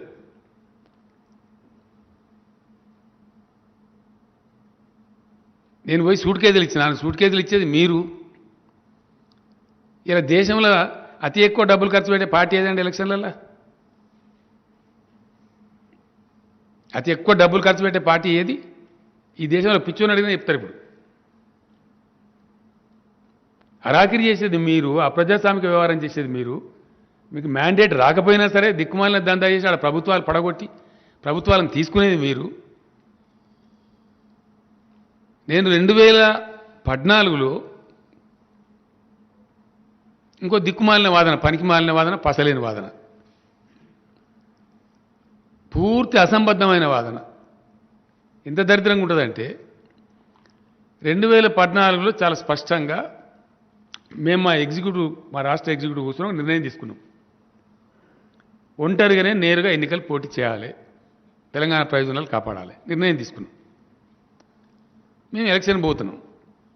ఆ టైంలో నేను చాలా స్పష్టంగా చెప్పాను, 14 జూలై 2 ఏదైతే మన అపాయింటెడ్ డే ఉందో ఆ రోజు నుంచి జూన్ 6 నుంచి మేము జూన్ 2 నుంచి మేము జూన్ 2 వరకు పూర్తి స్థాయిలో తెలంగాణ రాష్ట్రం ఏర్పడే వరకు మేము ఉద్యమ పార్టీగా ఉన్నాం. ఉద్యమం ప్లస్ రాజకీయం కలిపి పార్టీగా ఉన్నాం. ఈ కారణం నుంచి మేము ఫక్త్ పొలిటికల్ పార్టీగా ఉంటామని నేను స్పష్టంగా చెప్పిన, ఓపెన్గా చెప్పిన, మీ ముందే చెప్పిన, విలేకరుల ముందే చెప్పిన. నేను ఎక్కడో సీక్రెట్గా చెప్పలే. నిన్నటిదాకా మా పాత్ర ఉద్యమం కమ్ రాజకీయం కలిపి చేసినాం మేము ప్రజాస్వామిక పద్ధతిలో. అయిపోయింది, ఆ ఘట్టం అయిపోయింది, రాష్ట్ర సాధన జరిగిపోయింది. ఆ తదనంతరం మేము రాజకీయ పార్టీగా ఉంటాం, రాజకీయ చాణక్యం చూపెడతాం, రాజకీయ చాతుర్యం చూపెడతాం, ఈ రాష్ట్ర ప్రయోజనాలు కాపాడుతాం, రాష్ట్రానికి రాజకీయ పార్టీకి రక్షణ కవచంగా ఉంటుంది టీఆర్ఎస్ అని నేను స్పష్టంగా కుండ బద్దలు కొట్టినట్టు చెప్పిన. తప్పకుండా ఇతర పార్టీల నుంచి మా పార్టీ చేర్చుకుంటాం. వాళ్ళకి యోగ్యత ఉంటే మంత్రి పదవులు ఇస్తాం, గ్యారంటీగా బాజాప్తా ఇస్తాం. వాళ్ళ బేజాప్తా ఏమి నాకు అర్థంగా. నీ క్యాబినెట్లో ఎందరు ఉద్యమకారులే ఉంటారా? మొత్తం సమపాలనలో ఉంటారు, అన్ని పాలనలో ఉంటారు. ఉద్యమకారులకు కూడా కొన్ని అవకాశాలు వస్తుంటాయి అప్పుడప్పుడు, సమయ సందర్భాన్ని బట్టి, వాళ్ళ శక్తియుక్తులను బట్టి. ఇతర పార్టీ నుంచి కొద్దిగా పెద్దవాళ్ళు సీనియర్స్ వస్తే తప్పకుండా తీసుకుంటాం, వాళ్ళ సేవలు వినియోగించుకుంటాం తెలంగాణ కోసం. ఎందుకు వినియోగించుకోమండి? ఇదో దిక్కుమాలిన లాజిక్. మరి నిన్నగాక మొన్న మధ్యప్రదేశ్లో మీరు జ్యోతిరాదిత్య సింధియా అనే వ్యక్తిని తీసుకున్నప్పుడు కేంద్ర క్యాబినెట్లో ఎందుకు పెట్టుకున్నారు? పవిత్రంగానే ఉండాలి. ఎందుకు పెట్టుకున్నారు జ్యోతిరాదిత్య సింధియా అని చెప్పు, సమాధానం చెప్పు. ఆయన ఏమైనా RSS, BJP, Congress party working president కూడా ఉండే, మరి ఆయన వర్కింగ్ కమిటీ మెంబర్ కూడా ఉండే. ఎందుకు పెట్టుకున్నారు? అంటే మనం చేస్తే సంసారం, ఇతరులు చేస్తే వ్యభిచారమా? రాజకీయ పార్టీగా ఉన్నాం డెఫినెట్గా. రాజకీయ పార్టీ ఏం చేస్తుందండి? తన విస్తృతిని పెంచుకుంటుంది. అభిప్రాయాలు కలిసి మా ఫిలాసఫీ నచ్చి జాయిన్ చేసుకుంటాం. వాళ్ళ శక్తి సామర్థ్యాలను బట్టి వాళ్ళకి పదవులు ఇస్తాం తప్పకుండా. ఎందుకు ఏం తప్ప? ఎందుకు పెద్ద మేము తప్పు చేసినట్టు, జరగనిది ఏదో జరుగుతున్నట్టు, ఇదో అరాకిరి వ్యవహారం. ఇష్యూ మీద మాట్లాడరు, సమస్య మీద మాట్లాడరు, ప్రజలకు సంబంధించిన విషయం మీద మాట్లాడరు. అన్ని అడగోలు మాటలు, అబద్ధాలు, అసత్యాలు, పూర్తి సత్యదూరమైన విషయాలు. ఎవడన్నా గట్టిగా మాట్లాడితే గట్టిగా నిలదీస్తే దేశద్రోహి. ఇది ఎక్కడ ఫిలాసఫీ నాకు అర్థం కాదు. దా కమాన్, ఎవరు దేశద్రోహులో తెలుద్దాం, ఈ దేశానికి ద్రోహం ఎవరు చేస్తున్నారో తెలుద్దాం. ఈ రోజు కూడా నేను మాట్లాడుతున్న వదలం, మిమ్మల్ని వెంటాడతాం, వేటాడతాం మిమ్మల్ని. తెలంగాణ రైతులు పండించే ధాన్యం పూర్తిగా కొనేదాకా వదిలిపెట్టము. రాసి పెట్టుకో. మేము కొనము అంటే మీరు చెప్పు పాలసీ. రైతులు నిర్ణయించుకుంటారు మీకు ఓటే అన్న వద్దని. అంతే కదా.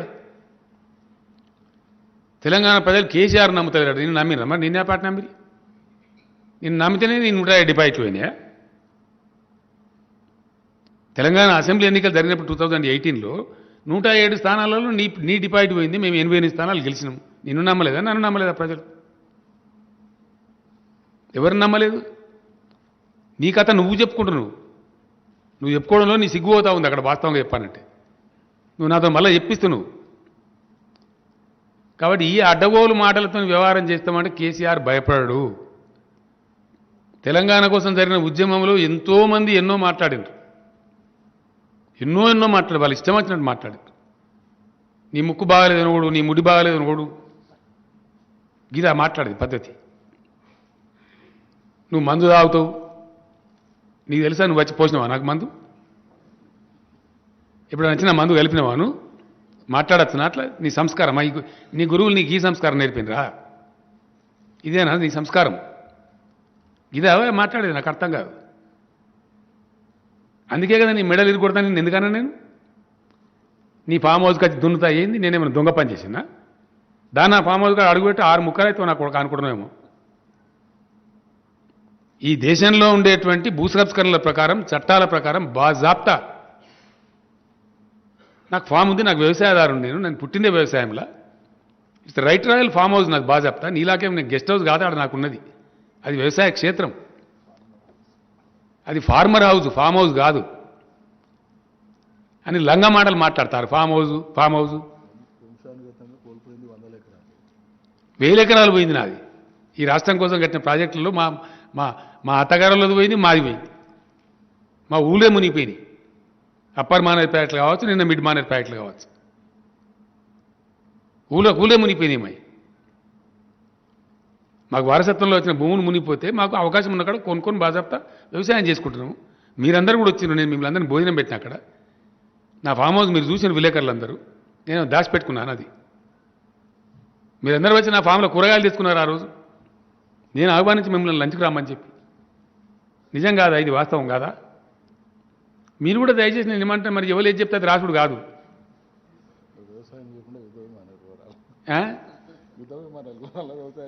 ఏం చేయాలా? రఫేల్ విమానాలు కూడా కమిషన్లు తీసుకోవాలి. వ్యవసాయం చేయకపోతే ఏం చేయాలి? మేము వ్యవసాయం చేసుకొని బతుకుతున్నాం. తప్పావా? అదేందో మేము తప్పు చేసినట్టు. ఆడ ఇల్లున్నది నాకు బాగా చెప్తా. నాది ఇంకోటి ఏంటంటే చాలా బాగా చెప్తా ఉన్నా, మేము బేజప్తా లేము. నేను ముఖ్యమంత్రిగా వండుకుంటూ ఒక జాగా అమ్ముకున్న సిద్దిపేటలో. ఇప్పుడు హరీష్ ఉండే ఇల్లు నేను కట్టుకుని ఎప్పుడో 25 ఏళ్ల కింద. ఆ ఇల్లును ఒక ఆయనకి ఇచ్చిన. ఆయన నాకు జాగా ఇచ్చిండు. రాజీవ్ రహదారి బైపాస్ రోడ్డుకు వచ్చింది. అప్పుడు దానికి వాల్యూ లేకుండే. ఈ మధ్యకాలంలో అమ్ముకుంటే నాకు 16-17 కోట్ల రూపాయలు వచ్చినాయి. వస్తే ఏం చేసింది తెలుసా? నేను ఇప్పుడు నేను ఏదైతే ఫామ్ ఉందో నాకు అక్కడ, ఫామ్లో నా ఇల్లు ఉందో, పాత ఇల్లు ఉగలగొట్టి అక్కడ 2.5 కోట్లు పెట్టి ఇల్లు కట్టుకున్నా. మిగిలిన డబ్బుకు బాజాప్తా 3,70,00,000 రూపాయలు ఇన్కమ్ ట్యాక్స్ పే చేసిన నేను. ఎస్, మేము దొంగ లెక్కల మీద బతకడం కాదు. బాజాప్తా బతుకుతాం మేము, బేజాప్తా బతకం. మాకు అక్కర లేదు దొంగ సొమ్ము. అందుకే మేము ఎవరికి భయపడం. నువ్వేమి తాటాకు సప్పులు, నువ్వు నీ అద్దులు నా అద్దులు నువ్వు నిర్ణయించడానికి నాకు అర్థం కాదు. నేను మళ్ళా చెప్తున్న టీఆర్ఎస్ పార్టీకి, కేసీఆర్కు మాకెవ్వడు బాసు లేడు. మాకున్నది ఒకే ఒక్క బాసు, మా తెలంగాణ ప్రజలు. వాళ్ళ ఆశలకు, వాళ్ళ ఆకాంక్షలకు, వాళ్ళ ఆశయాలకు అనుగుణంగా మేము పనిచేస్తాం. మేము ఆర్డర్స్ తీసుకుంటామంటే తెలంగాణ సమాజం నుంచి తీసుకుంటాం. వాళ్ళ కోసం పనిచేస్తాం, నిజాయితీగా పనిచేస్తాం, నిటారుగా పనిచేస్తాం. వాళ్ళు ఏ పాత్ర ఇస్తే ఆ పాత్ర పోషణ చేస్తాం తప్పకుండా. గెలిపిస్తే సర్వీస్ చేస్తాం, అపోజిషన్ ఉండమంటే అపోజిషన్ ఉంటాం, ఏ పాత్ర ఇచ్చినా పనిచేస్తాం. రాజకీయాల్లో ఉన్నాం కాబట్టి ఎవరికి అధికారం శాశ్వతం ఉండదు. ఒకసారి రావచ్చు, ఒకసారి పోవచ్చు. It's a common thing in democracy. ఇక మేము గెలిస్తేనే లెక్క, మేము దానికోసం ఏ అరాకిరైనా చేస్తాం, మేము అట్లా చెయ్యం. నిజాయితీగా ఉంటాం. ఎన్నో ఉప ఎన్నికలు భయంకరంగా గెలిచినాం, మేము చాలా పెద్ద పెద్ద మేయాడితో గెలిచినాం. ప్రతిసారి మీరే సాక్షి, మీ ముందే చెప్పిన నేను, గెలిచినామని మనకు గర్వం పనికిరాదు, మనకు అహంభావం పనికిరాదు.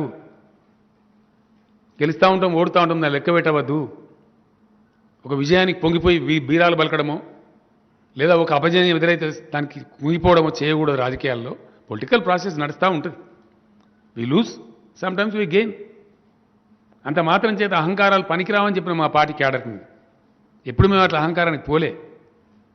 52 సీట్లు గెలవంగానే అబద్ధాలు చెప్పి, పచ్చి అబద్ధాలు చెప్పి మేము చెప్పాం అట్లా. మీరు పెంచినటువంటి, నేను అసెంబ్లీలో చెప్పిన కాదండి, ఏడాది కింద చెప్పిన. మేము ఎందుకంటే నేను ఇంతకుముందు చెప్పింది అబద్ధం కాదండి. మేము టచ్ చేయని కాలనీ లేదు, సెగ్మెంట్ లేదు. ఇండియా మొత్తంలో జర్నలిస్టుల సంక్షేమానికి 100 కోట్లు ఇచ్చిన పార్టీ అని ఉన్నదండి. దయచేసి మీరు జర్నలిస్టులు, మీరు సాక్షి. మీరు ఆల్ ఇండియా జర్నలిజంలో దానికి కమిటీలలో ఉంటారు. మీరు జర్నలిస్టుల సంక్షేమానికి ఒక నిధి ఏర్పాటు చేసినటువంటి ఒకటే ఒక గవర్నమెంట్ టీఆర్ఎస్ గవర్నమెంట్ కాదా ఇండియాలో? ఇచ్చిన ఎవరన్నా? న్యాయవాదుల సంక్షేమానికి 100 కోట్లు ఇచ్చిన ప్రభుత్వం ఉన్నదండి ఇండియాలో? మాకు ఆదరణ ఉంది, ఎందుకు లేదు? మాకు మమ్మల్ని ప్రతి వాళ్ళు ఆదరిస్తారు. డెఫినెట్లీ మేము సర్వీస్ చేసినాం. నిన్నగాక మొన్న పాత సీజే గారు ఉన్నప్పుడు నన్ను అడిగిండు ఆయన, కోర్టులు బంద్ అయిపోయినాయి, మా లాయర్లు ఇబ్బంది పడుతున్నాడు, ఒక 25 కోట్లు ఇచ్చినాం కరోనాలో. జూనియర్ అడ్వకేట్స్ బాధపడుతున్నట్టు 25 crores ఇచ్చినాం, ఆదుకున్నాం వాళ్ళని కూడా. ఎవరికి ఆపద వచ్చినా, ఎవరికి ఇబ్బంది కలిగినా ఉన్నంతలో సర్దుబాటు చేసి కడుపులో పెట్టుకొని అందరిని మేము క్యారీ చేసుకొని పోతున్నాం. ప్రతి వాళ్ళని మేము క్యారీ చేస్తున్నాం. అందుకోసం మమ్మల్ని ప్రజలు ప్రేమిస్తారు. యానో ఒక ఎన్నిక మేము ఓడిపోయలేదా గెలవంగానే మీలాగా మేము సంగడ బింగడ దుంకలే, మేము అతికి పోలే, పోము. మాకు ఆ పద్ధతి లేదు. చాలా గంభీరంగా ఉంటాం, మంచిగా ఉంటాం, పద్ధతిగా ఉంటాం, పద్ధతిగా వ్యవహారం చేస్తాం. ఆగమైపోయిన రైతాంగాన్ని ఆదుకొని 3 కోట్ల టన్నుల వడ్లు పండించేది మేం కాదు. కానీ కొనశాత కాక ఇవన్నీ ఎందుకండి? నువ్వు కొనాన్ని నిరాకరిస్తున్నది ఏంది నాకు అర్థం కాదు. నీ శాతకాని గవర్నమెంట్ నువ్వు తెలంగాణలో 3 కోట్ల టన్నుల ధాన్యం పడితే దాన్ని నేను కొన అంటున్నావు నీ శాతకాంతనానికి. గది చక్కగా మాట్లాడక దానికని వంకర చేసి టింకర చేసి ఎందుకు అబద్ధాలు మాట్లాడతారు? తెలంగాణలో పండే వడ్లు కొంటవా కొనవా? సింపుల్ ముచ్చట. వడ్లు కొనమని, వడ్లు కొనాలి కేంద్రం అని చెప్పి వచ్చే శుక్రవారం నాడు అన్ని నియోజకవర్గ కేంద్రాలలో ధర్నా పెడుతున్నాం. ఇడిచిపెట్టం మిమ్మల్ని ఢిల్లీ దాకా. అన్ని నియోజకవర్గ కేంద్రాల్లో కేంద్ర ప్రభుత్వాన్ని డిమాండ్ చేస్తూ తెలంగాణ రైతులు పండించిన పంట కొనాలని చెప్పి వేలాది మంది, లక్షలాది మంది రైతులతోని ధర్నాలు చేయబోతున్నాము. మాటలు మాట్లాడేదో చెప్పి తుతుంబాలు చెప్పి ఊకోం. ఈసారి తేలాలిగా. కొంటవా కొనవా అది ఇడిచిపెట్టిండు. వడ్డు పోయినాయి. ఇక మనం బీరాల వాళ్ళకి మెడలు వస్తా తొడలు కొడతా అని మాట్లాడి నేను ఢిల్లీకి వెళ్ళి అంటిండ్రు. ఇక వడ్డు ఇడిచిపెట్టు, కేసీఆర్ దేశద్రోహిని పెట్టు. కేసీఆర్ దేశద్రోహ? యాడ దేశద్రోహం చేసిండు? దేశం బాడడం మీదే చైనా వాడు గుంజుకుంటుండ్రు అబ్బాయి, దానికి ఆపాడరు అని చెప్పినాం. తప్పవా? చైనా వాడు మన భూభాగం గుంజుకోవద్దు అని నేను. Is it wrong? మన భూభాగం మనకే ఉండాలన్నాడు దేశద్రోహ? ఇదెక్కడ ఫిలాసఫీ అండి? ఇదేం దిక్కుమాలిన ఆర్గ్యుమెంట్? నాకు అర్థం కాదు. చాలా విచిత్రమైన పరిస్థితులు చూస్తా ఉన్నాం ఈ జోకర్ గాలను. యాడికెళ్ళి పట్టుకొచ్చారు మీరు కూడా వీళ్ళని? నాకు అర్థం కాదు. ఇది రాజకీయమా? భూభాగం గుంజుకుంటున్నా కాపాడున్నాడు దేశద్రోహి అవుతాడండి ఈ దేశంలో? అదేం చట్టం? సెడేషన్లానా? నేను వకీల్ కాదు, ఆ చట్టం కూడా నాకు చక్కగా తెచ్చిపాడు కాదు. దేశద్రోహ సార్, నేను దేశద్రోహినా? ఇతర దేశముడు మన దేశంను ఆక్రమించి గుంజుకునే పరిణామాలు కనబడుతున్నాయి, ఫోటోలు వస్తున్నాయి పేపర్లల్లో. అట్లా కాకుండా చూడున్నా అన్నాడు దేశద్రోహి అవుతాడా? లేదా ఇచ్చిపెట్టినాడు దేశద్రోహి? ఎవడు దేశద్రోహి? చాలా విచిత్రమైన ఆర్గ్యుమెంట్ ఇది. రాహుల్ నువ్వు మంచిగా రాయాలి భారత దయచేసి ఇంగ్లీష్లో. దేశానికి గెలవాలి ఎవరి దేశత్రేవో. భూభాగం కాపాడమన్నాడు దేశద్రోహ, మందికి ఇడిచిపెట్టినాడు దేశద్రోహ. ప్లీజ్ ఇది తేలాలి దయచేసి సంగతి. ఇంగ్లీష్లో పోతే దేశం అంతా తెలుస్తుంది కాబట్టి నేను రిక్వెస్ట్ చేస్తున్నాను అట్లా. ఊ ఈజ్ దేశద్రోహి? ఇదెక్కడ ఫిలాసఫీ, ఇదెక్కడ చర్చ, ఈ వ్యక్తిగతమైన దూషణలు ఇదా?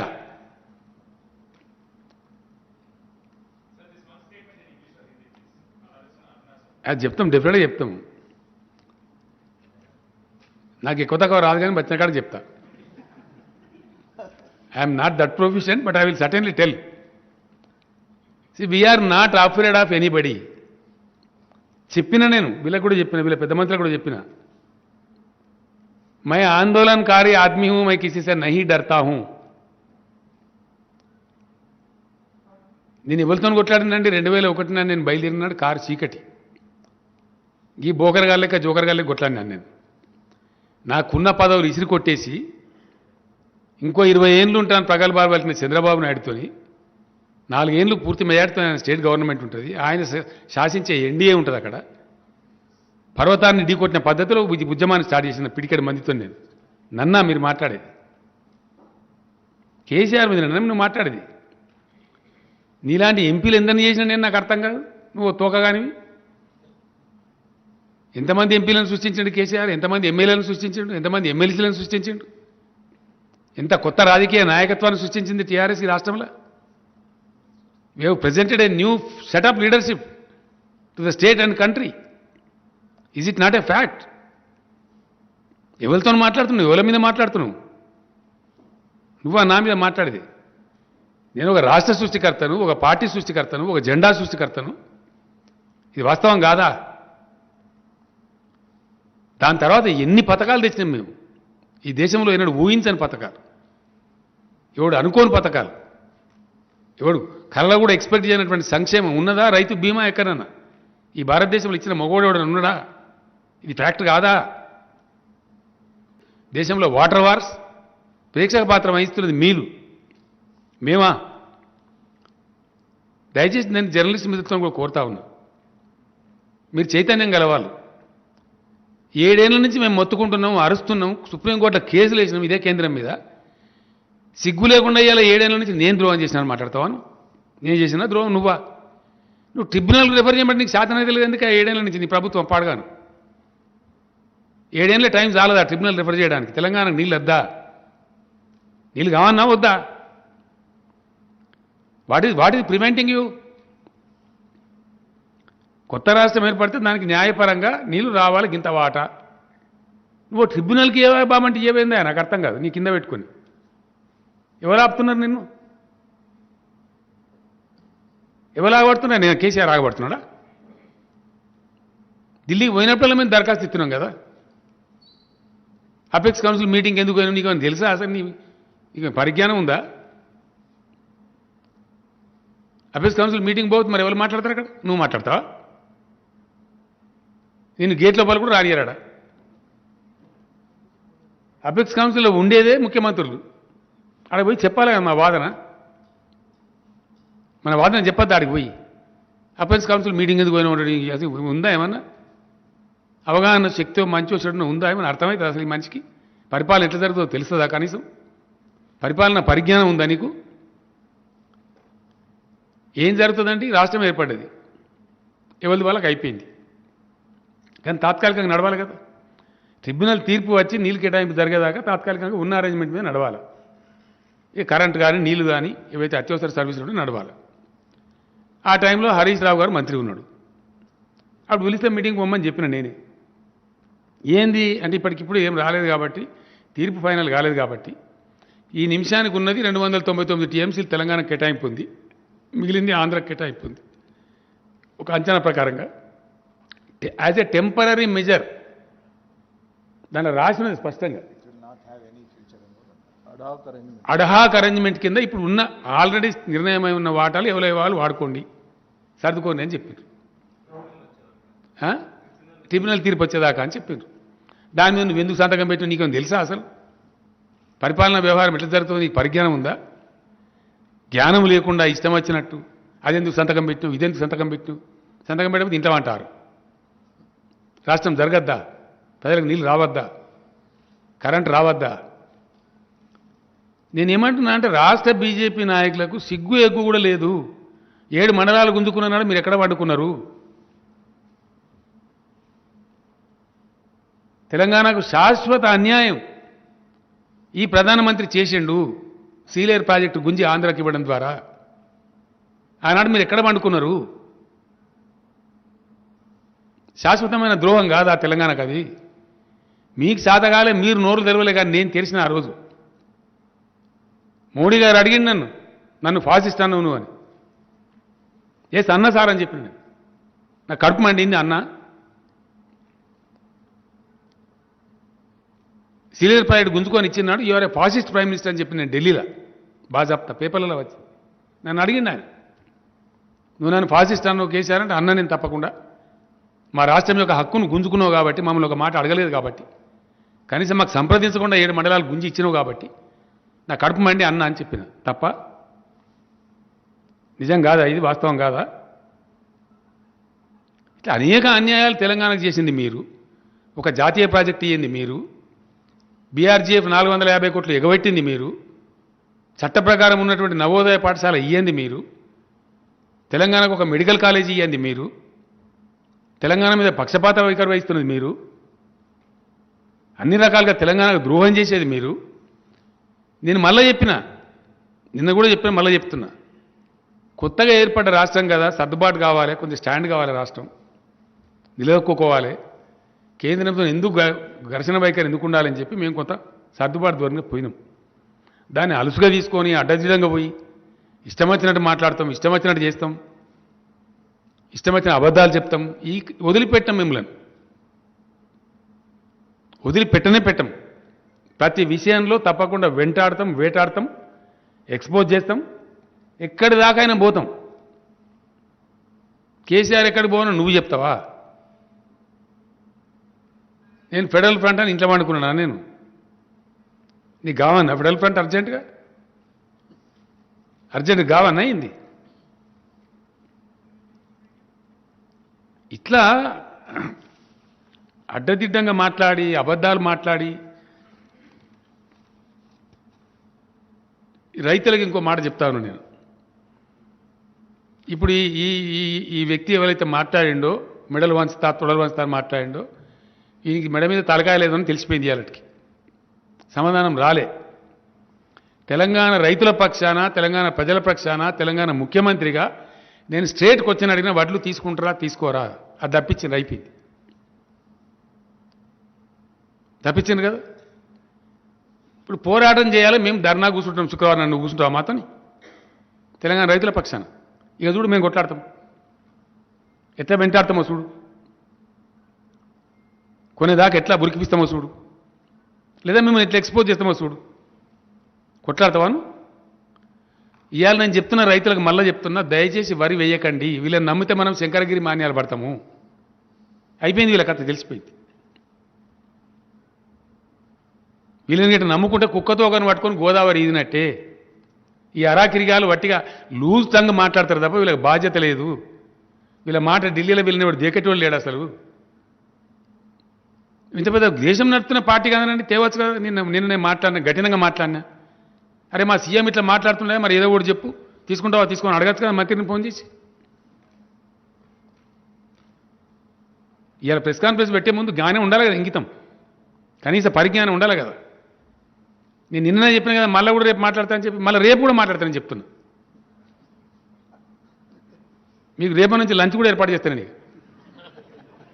పర్మనెంట్గా ఈయన్నే మంచిగా. అది ఇవ్వని సంగతి ఏందో తేలాలి కదా. ఇది కథ గమ్మతున్నది. ఇష్టం వచ్చింది మాట్లాడతామ్మా, ఇష్టం వచ్చిన సొలుపురాణం అంటే ఏమన్నట్టు? ఏమన్నట్టు అండి ఇది? ఇవ్వలు పడతారు, నాకు అర్థం కాదు.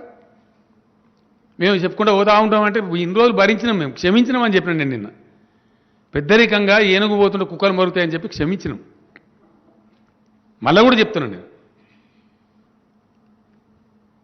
ఏనుగు పోయినప్పుడు మొరిగే కుక్కల స్థాయికి మిమ్మల్ని అనుకొని చాలా గట్ల పిచ్చోళ్ళగా మాట్లాడితే మనం పెద్దరికం ఉందామని చెప్పి పట్టించుకోలే. Your left it your fate. Still అట్లే మేము అట్లే మరుగుతామంటే మీకు తగిన బుద్ధి చెప్తాం. ఇక 100% చెప్తాం. వదిలిపెట్టే ప్రశ్నే లేదు. కాబట్టి ఈ పనికిమాలిన మాటలు కాదు. డీజిల్ మీద పెట్రోల్ మీద సెస్ విత్డ్రా చేయాలి. చేస్తారా సస్తారా చెప్పు ఫస్ట్.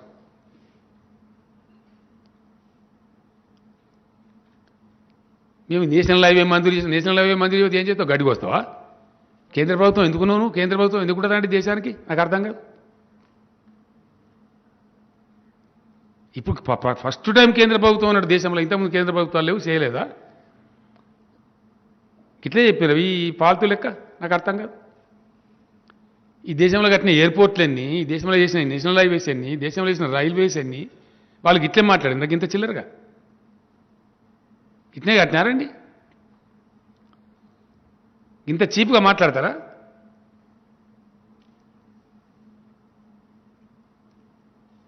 ప్రాజెక్టు కట్టకపోతే కట్టలేదనాలి, కడితే కమిషన్లు తీసుకున్నారు అనాలి.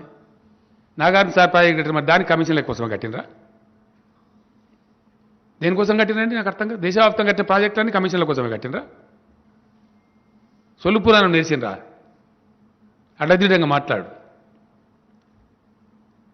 ఇష్టం వచ్చినట్టు మాట్లాడు. ప్రజలను తప్పుదో పట్టిస్తూ ఉన్నారు, ప్రజల మనసుగాన్ని కలుషితం చేస్తూ ఉన్నారు. మేము 100కు 100% నిటారుగా ఉన్నాము. 100% ఎస్. మాకు వచ్చే డబ్బులు కూడా, పార్టీకి వచ్చే నిధులు కూడా బాజాప్తా లెక్కలు చెప్తున్నాం మేము. We are not concealing anything. గత ప్లీనరీ సందర్భంలో నేను లెక్క చెప్పిన 250 కోట్ల రూపాయలు మనకు నిధులు వచ్చినాయి, బాజాప్తా పార్టీ అకౌంట్లో పెట్టినాం ఫిక్స్డ్ డిపాజిట్లో. దాని మీద వచ్చే నెలవారీ ఇంట్రెస్ట్తో ఖర్చులతో నడుపుకుంటాం పార్టీ అని చెప్పినాం. మళ్ళీ 200 కోట్లు వచ్చినాయి మాకు, బాజాప్తా వచ్చినాయి మీరు పెట్టిన చట్టం ప్రకారమే. ఇప్పుడు 450 కోట్లు మా బ్యాంకులలో డిపాజిట్లు ఉన్నాయి బాజాప్తా. అది కూడా మొన్న ప్లీనరీలో ఓపెన్గా చెప్పిన కుండబద్దలు కొట్టి. మేము దాచిపెట్టుకోలేం కదా అట్లా. వస్తే ఇంకో 400 కోట్లు వస్తాయి మాకు దబన. నీకెందుకు కన్నుకుంటూ నాకు అర్థం కాదు. ఎందుకు ఏడ్చి పడుతున్నావు మాకు మా మీద? దేశంలో ఉండే చట్టాల ప్రకారం కదా, ఈ దేశంలో ఉండే రాజకీయ పార్టీల ప్రకారం కదా. అది మీకు డైజెస్ట్ కాదు.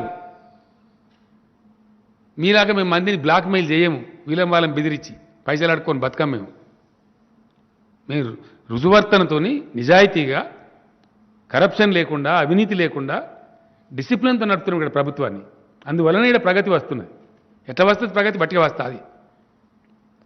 ఇది వచ్చిన పారిశ్రామికవేత్తలంతా పొగుడుతున్నారు మమ్మల్ని. ఇక్కడ హరాస్మెంట్ లేదు, ఇక్కడ లంచాలు తక్కువ ఉన్నాయి, అసలు లేవు, చాలా వరకు లేవు. మేము టీఎస్ ఐ పాస్ పెట్టినాం, దాని ప్రకారం ఇలా పర్మిషన్లు ఇస్తా ఉన్నాం. టీఎస్ బి పాస్ పెట్టినాం అవినీతి నిరోధించడానికి. రెవెన్యూ రికార్డ్స్ డిజిటలైజేషన్ చేసినాం, ధరణి పోర్టల్ తెచ్చినాం, దానివల్ల అవినీతి నిర్మూలించగలిగినాం. ఇవాళ మనకు రిజిస్ట్రేషన్ అంటే పెద్ద భయంకరం. ఇవాళ ఎంత బ్రహ్మాండంగా ఉంది, ఎంత అద్భుతంగా ఉంది. ఇవాళ 15 నిమిషాల్లో పోయి మంచిగా చేసుకొని పోతున్నారు. నెలల తరబడి తిరిగి వేలు లక్షల లంచాలు పోతే తప్ప నాలా పర్మిషన్ రాపో. ఇలా నాలా పర్మిషన్ కోసం పోయే అవసరం లేదు. ఆన్లైన్ అప్లై చేసి పడేస్తే డబ్బులు కట్టేస్తే ఆటోమేటిక్ నాలా కన్వర్ట్ అయిపోతాం. మ్యుటేషన్ కావాలంటే నెలల తరబడి తిరిగాల్సిన కర్మం ఉండేది మనకు. ఇలా కర్మం లేదు. మీరు చేసినరా? మీరు పరిపాలించే రాష్ట్రాల లెక్క డిజిటలైజ్ చేసినరా? ఏం లేదు.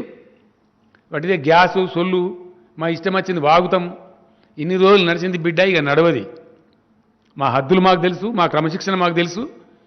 మీరు మమ్మల్ని ఏమీ చేయలేరు. మీ అడ్డగోలు అధికార దుర్వినియోగం చేసి మనం చేద్దామనుకుంటే మీరే గోల్మాల్ అవుతారు, మేము కాం. ఎస్, నిన్ననే చెప్పినా కదా నేను, we are ready to face any enquiry. I offer, because మేము తప్పులు చెయ్యం, మాకు చేసే కర్మ లేదు. శక్తియుక్తులుంటే తోసిన కాడికి ప్రజలకు మంచి చేస్తాం, ప్రజలకు మేలు చేస్తాం. మేము చేసినాం. కాళేశ్వరం లాంటి ప్రాజెక్టు కట్టాలంటే ఏండ్లు పట్టేది, దశాబ్దాలు పట్టేది. కిరికిరిగాలు దాదాపు 500-600 కేసులు వేసినా వాటన్నిటిని అధిగమించి 3.5 ఏళ్లలో కట్టి తెచ్చి ఫలితం తెచ్చి అలా ప్రజలకు అందించినాం. It's a fact. ప్రపంచమంతా అబ్బురపోతా ఉంది. న్యూయార్క్ టైమ్స్ స్క్వేర్లో చూపించినటువంటి first Indian project is Kaleshwaram. న్యూయార్క్లో టైమ్స్ స్క్వేర్లో అత్యంత ప్రతిష్టాత్మకమైన చూపెడతారు.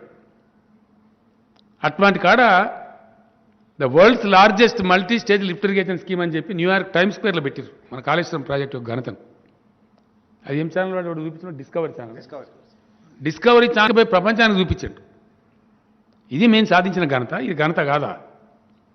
మిషన్ భగీరథ మా ఘనత కాదా? ఇండియాలో ఏ రాష్ట్రానికన్నా మీరు చేసినరా? ఒక్క రాష్ట్రానికన్నా చేసినరా? ఇన్నేళ్ళ స్వతంత్ర భారతదేశంలో మంచినీళ్ళు ఇచ్చిన దిక్కు లేదు, సాగునీళ్ళు ఇచ్చిన దిక్కు లేదు, దేశంలో ఉన్న కరెంటును వాడే తెలివితేటలు లేవు, దేశంలో ఉన్న నీటి సంపదను వాడే తెలివితేటలు లేవు. ఇవన్నీ వాస్తవాలు కావా? ఇలా కరెంట్ ఇన్స్టాల్డ్ కెపాసిటీ ఎంతనండి దేశంలో? 4 లక్షల మెగావాట్ల పైచిలుకున్నది. వాడుతున్నది ఆ దేశం? Because of the bad power policy. ఎందుకు వాడతలేదు దేశం? What is your answer? దేశానికి 65,000 పైచిలకు టీఎంసీల నీళ్లు ఉన్నాయి.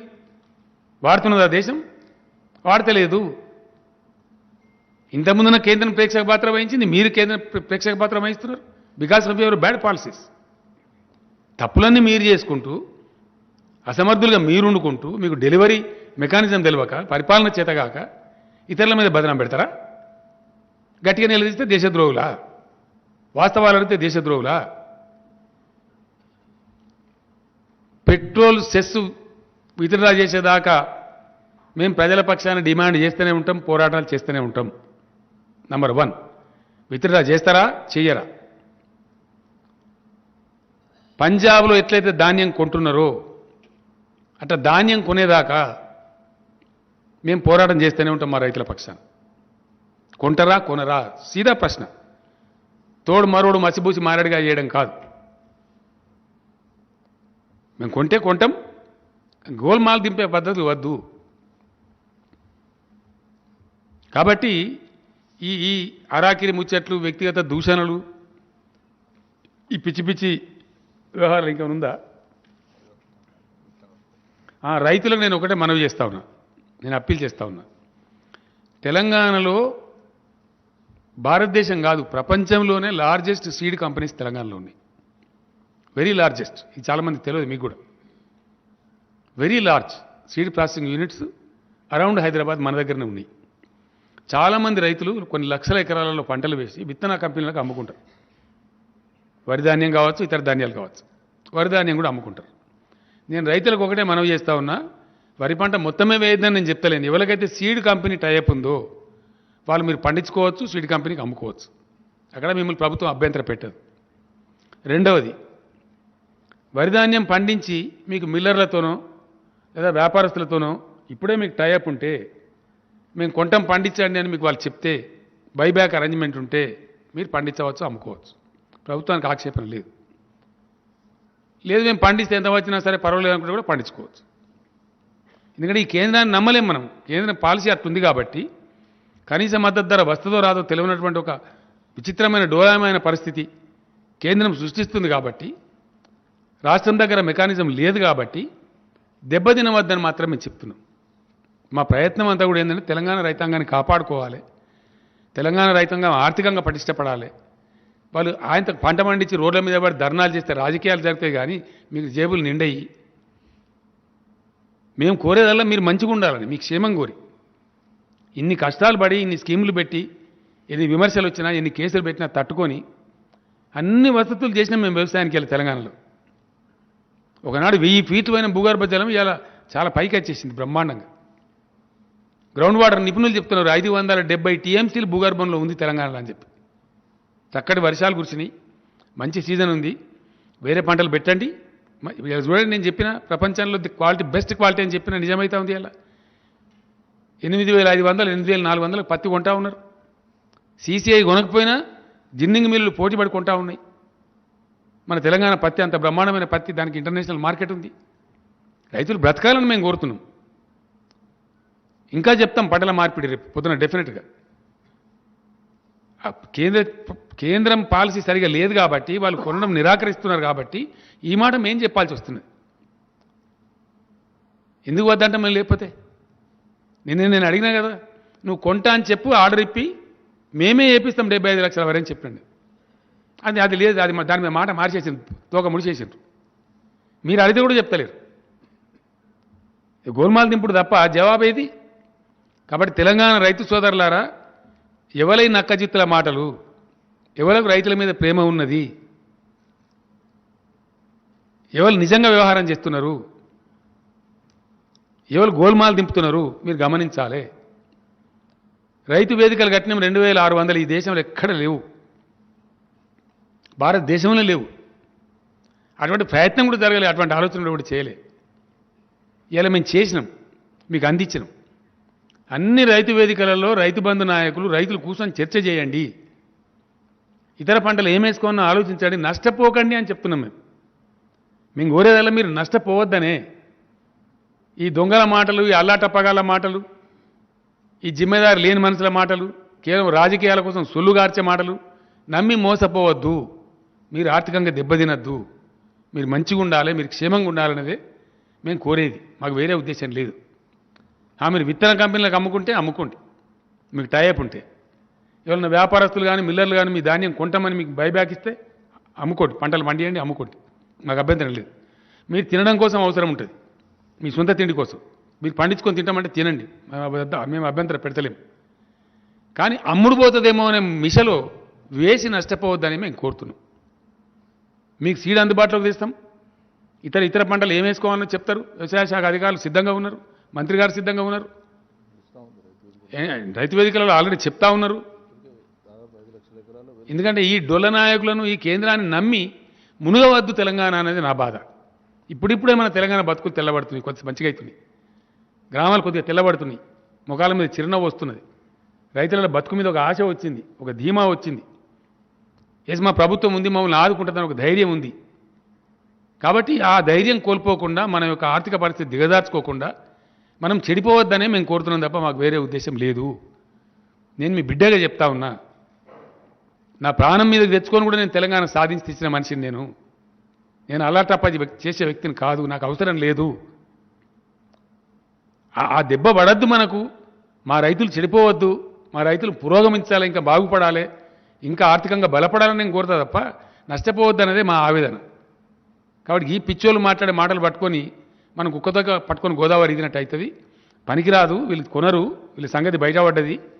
ఇప్పటికైనా ధర్నా చేద్దాం, శుక్రవారం నాడు తల్లి రాంటి వేలాదిగా డిమాండ్ చేద్దాం కేంద్రాన్ని, అవసరమైతే యాందాకైనా పోదాం, డిసెంబర్ దాకా మనం వేసుకోవచ్చు. వాళ్ళు కొంటమని హామీ ఇస్తే వేసుకుందాం. ఎస్, విత్తనాలు రెడీ చేపిస్తాం, మీకు తెప్పిస్తాం, ఇస్తాం, మీరు భయపడే అవసరం లేదు. కానీ వాళ్ళ పరిస్థితి చూస్తూ ఉంటే నమ్మకం కలగడం లేదు. వీళ్ళని ఎక్కడికక్కడ మీరు నిలదీయాలి. ఈ బీజేపీ పార్టీ వాళ్ళు కానీ, ఎంపీలు కానీ, నాయకులు కానీ వస్తే ఏమైంది, మీరు కొనరా అని అడగాలి. ఇప్పుడు రైతులు ఏ ఊరికి ఆ ఊరిని నిలదీయాలి.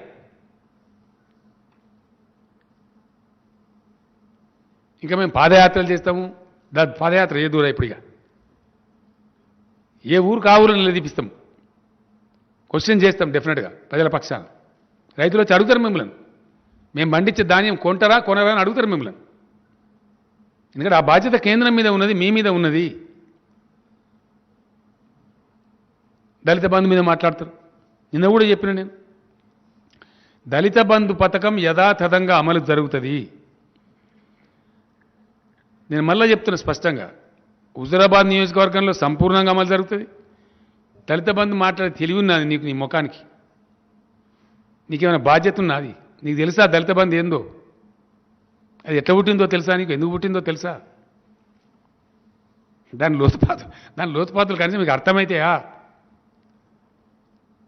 దళిత బంధు స్కీమ్లో మేము కోరుతున్నది ఏంటండి, ఏ బ్యాంకు బాదరబందీ లేకుండా, తిరిగి చెల్లించేటువంటి అవస్థ, కిస్తీల కిరికిరి లేకుండా, దాంతో వాళ్ళు పైకి రావాలి ఆర్థికంగా, సామాజికంగా అని మా ఉద్దేశం. ప్రపంచంలోనే ఎక్కడ లేదు దళిత బంధు లాంటి స్కీమ్ ఎంటైర్ వరల్డ్లో. అనగారిన జాతులు నాటుకోవడానికి జరుగుతున్న గొప్ప ప్రయత్నం ప్రపంచంలోనే, ఎంటైర్ వరల్డ్లో. తరతరాలు దోపిడీకి గురైన జాతి కాబట్టి, వేల సంవత్సరాల నుంచి పోయింది కాబట్టి వాళ్ళని ఆదుకోవాలని చెప్పి మేము ప్రయత్నం చేస్తున్నాం. మేము రిలీజ్ చేయమంటాం, నీ ముఖం అనేది రిలీజ్ చేసి, అంత ఉందాతనం ఉన్న కేంద్రమే అయితే మేము కూడా ఇస్తాం పడవా. నువ్వు 10,000 కోట్లు పెడతా అంటున్నావు కదా, 20,000 కోట్లు పెడతా అంటున్నావు, మేము ఇస్తాం ఒక 20,000 కోట్లు, గొప్ప మంచి పని మేము పార్టిసిపేట్ చేస్తామని ఎంకరేజ్ చేయాలి, భుజం తట్టాలి. రిలీజ్ చేయమా మేము? ఎందుకు చేయమండి? ఆల్రెడీ 2,000 కోట్లు రిలీజ్ చేసి పెట్టినాం అక్కడ హుజురాబాద్లో. ఏం చేస్తాం? స్కీములు పెట్టుకునేటప్పుడు అందరు ట్రాక్టర్లో ఉన్నారనుకోండి, అందరు కార్లో కొనుక్కున్నారనుకోండి, తెలియక పాపం అందరూ ఒకటే రకమైన స్కీమ్ పెట్టుకున్నారనుకోండి, ఆయన నడవది, ఈయన నడవది. ఆ మినిమం నాలెడ్జ్ వాళ్ళకి ఇచ్చి వాళ్ళకి ఏం చేసుకుంటే మంచిదో చెప్పి వాళ్ళకి వచ్చిన విద్య పని చేసుకోవచ్చు, లేదా ఈ పనులు నేను గైడ్ చేయొచ్చు. దాన్ని చూసి కలెక్టర్ల ఆధ్వర్యంలో ఇచ్చుకోమని చెప్పినాం. చాలా గొప్పగా భారతదేశ చరిత్రలో మొట్టమొదటిసారి దళితులకు అన్ని ప్రభుత్వ లైసెన్సులు ఇచ్చే వాటిలో రిజర్వేషన్ పెడుతున్న ఏకైక రాష్ట్రం తెలంగాణ. కాదా? ఫ్యాక్ట్ కాదా అది? నిన్న ఉత్తర్వులు జారీ కాలేదా? ఎక్సైజ్ వైన్ షాప్లలో, బార్ షాప్లలో? ఎస్, అన్నిట్లో పెట్టబోతున్నాం. మెడికల్ షాప్లలో వాటా ఇస్తాం, ఫర్టిలైజర్ షాప్లో వాటా ఇస్తాం, హాస్టల్ సప్లైస్, హాస్పిటల్ సప్లైస్లో వాటా ఇస్తాం. ఇంకా ప్రభుత్వం లైసెన్సులు ఇచ్చి పెట్టించే ప్రతి దానిలో దళితులకు రిజర్వేషన్ కల్పిస్తాం. వాళ్ళు పైకి రావాలి, వచ్చి తీరాలి. నేను ఎత్తుకున్నా ఆ పని, నేను ఎత్తుకున్నా, కేసీఆర్ ఎత్తుకున్నాడు. తెలంగాణ దళిత జాతికి నేను ఒక్కటే మాట చెప్తా ఉన్నా, 100% చెప్పింది చెప్పినట్టు దళిత బంధు పథకం అమలు జరుగుతుంది. అందులో ఈ సన్నాసుల మాటలు మీరు పట్టించుకోవద్దు.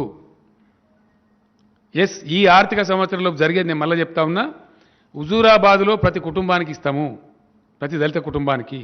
నంబర్ 1. 4 మండలాలు ఏవైతే సంపూర్ణంగా తీసుకున్నామో వాటికి రిలీజ్ చేసిన డబ్బులు ఆల్రెడీ 200 కోట్లు రిలీజ్ కూడా అయినాయి. నేను స్వయంగా ఆ మండలాలకు పోతున్నాను. అది చింతకాని కావచ్చు, అది తిరుమలగిరి కావచ్చు, అది చారగొండ కావచ్చు, లేదా నిజాం సాగర్ కావచ్చు. నేనే స్వయంగా పోతాను. త్వరలోపలనే వాళ్ళని పిలిచి ఇక్కడ రిసోర్స్ పర్సన్స్తో సమావేశం కూడా పెడతాం హైదరాబాద్లో. అక్కడ కూడా 100% ఫ్యామిలీస్కి ఇంప్లిమెంట్ చేస్తాం. 3 స్టెప్ నెంబర్ 3 ఈ మార్చి లోపల అమలు చేసే పద్ధతి ఏంటంటే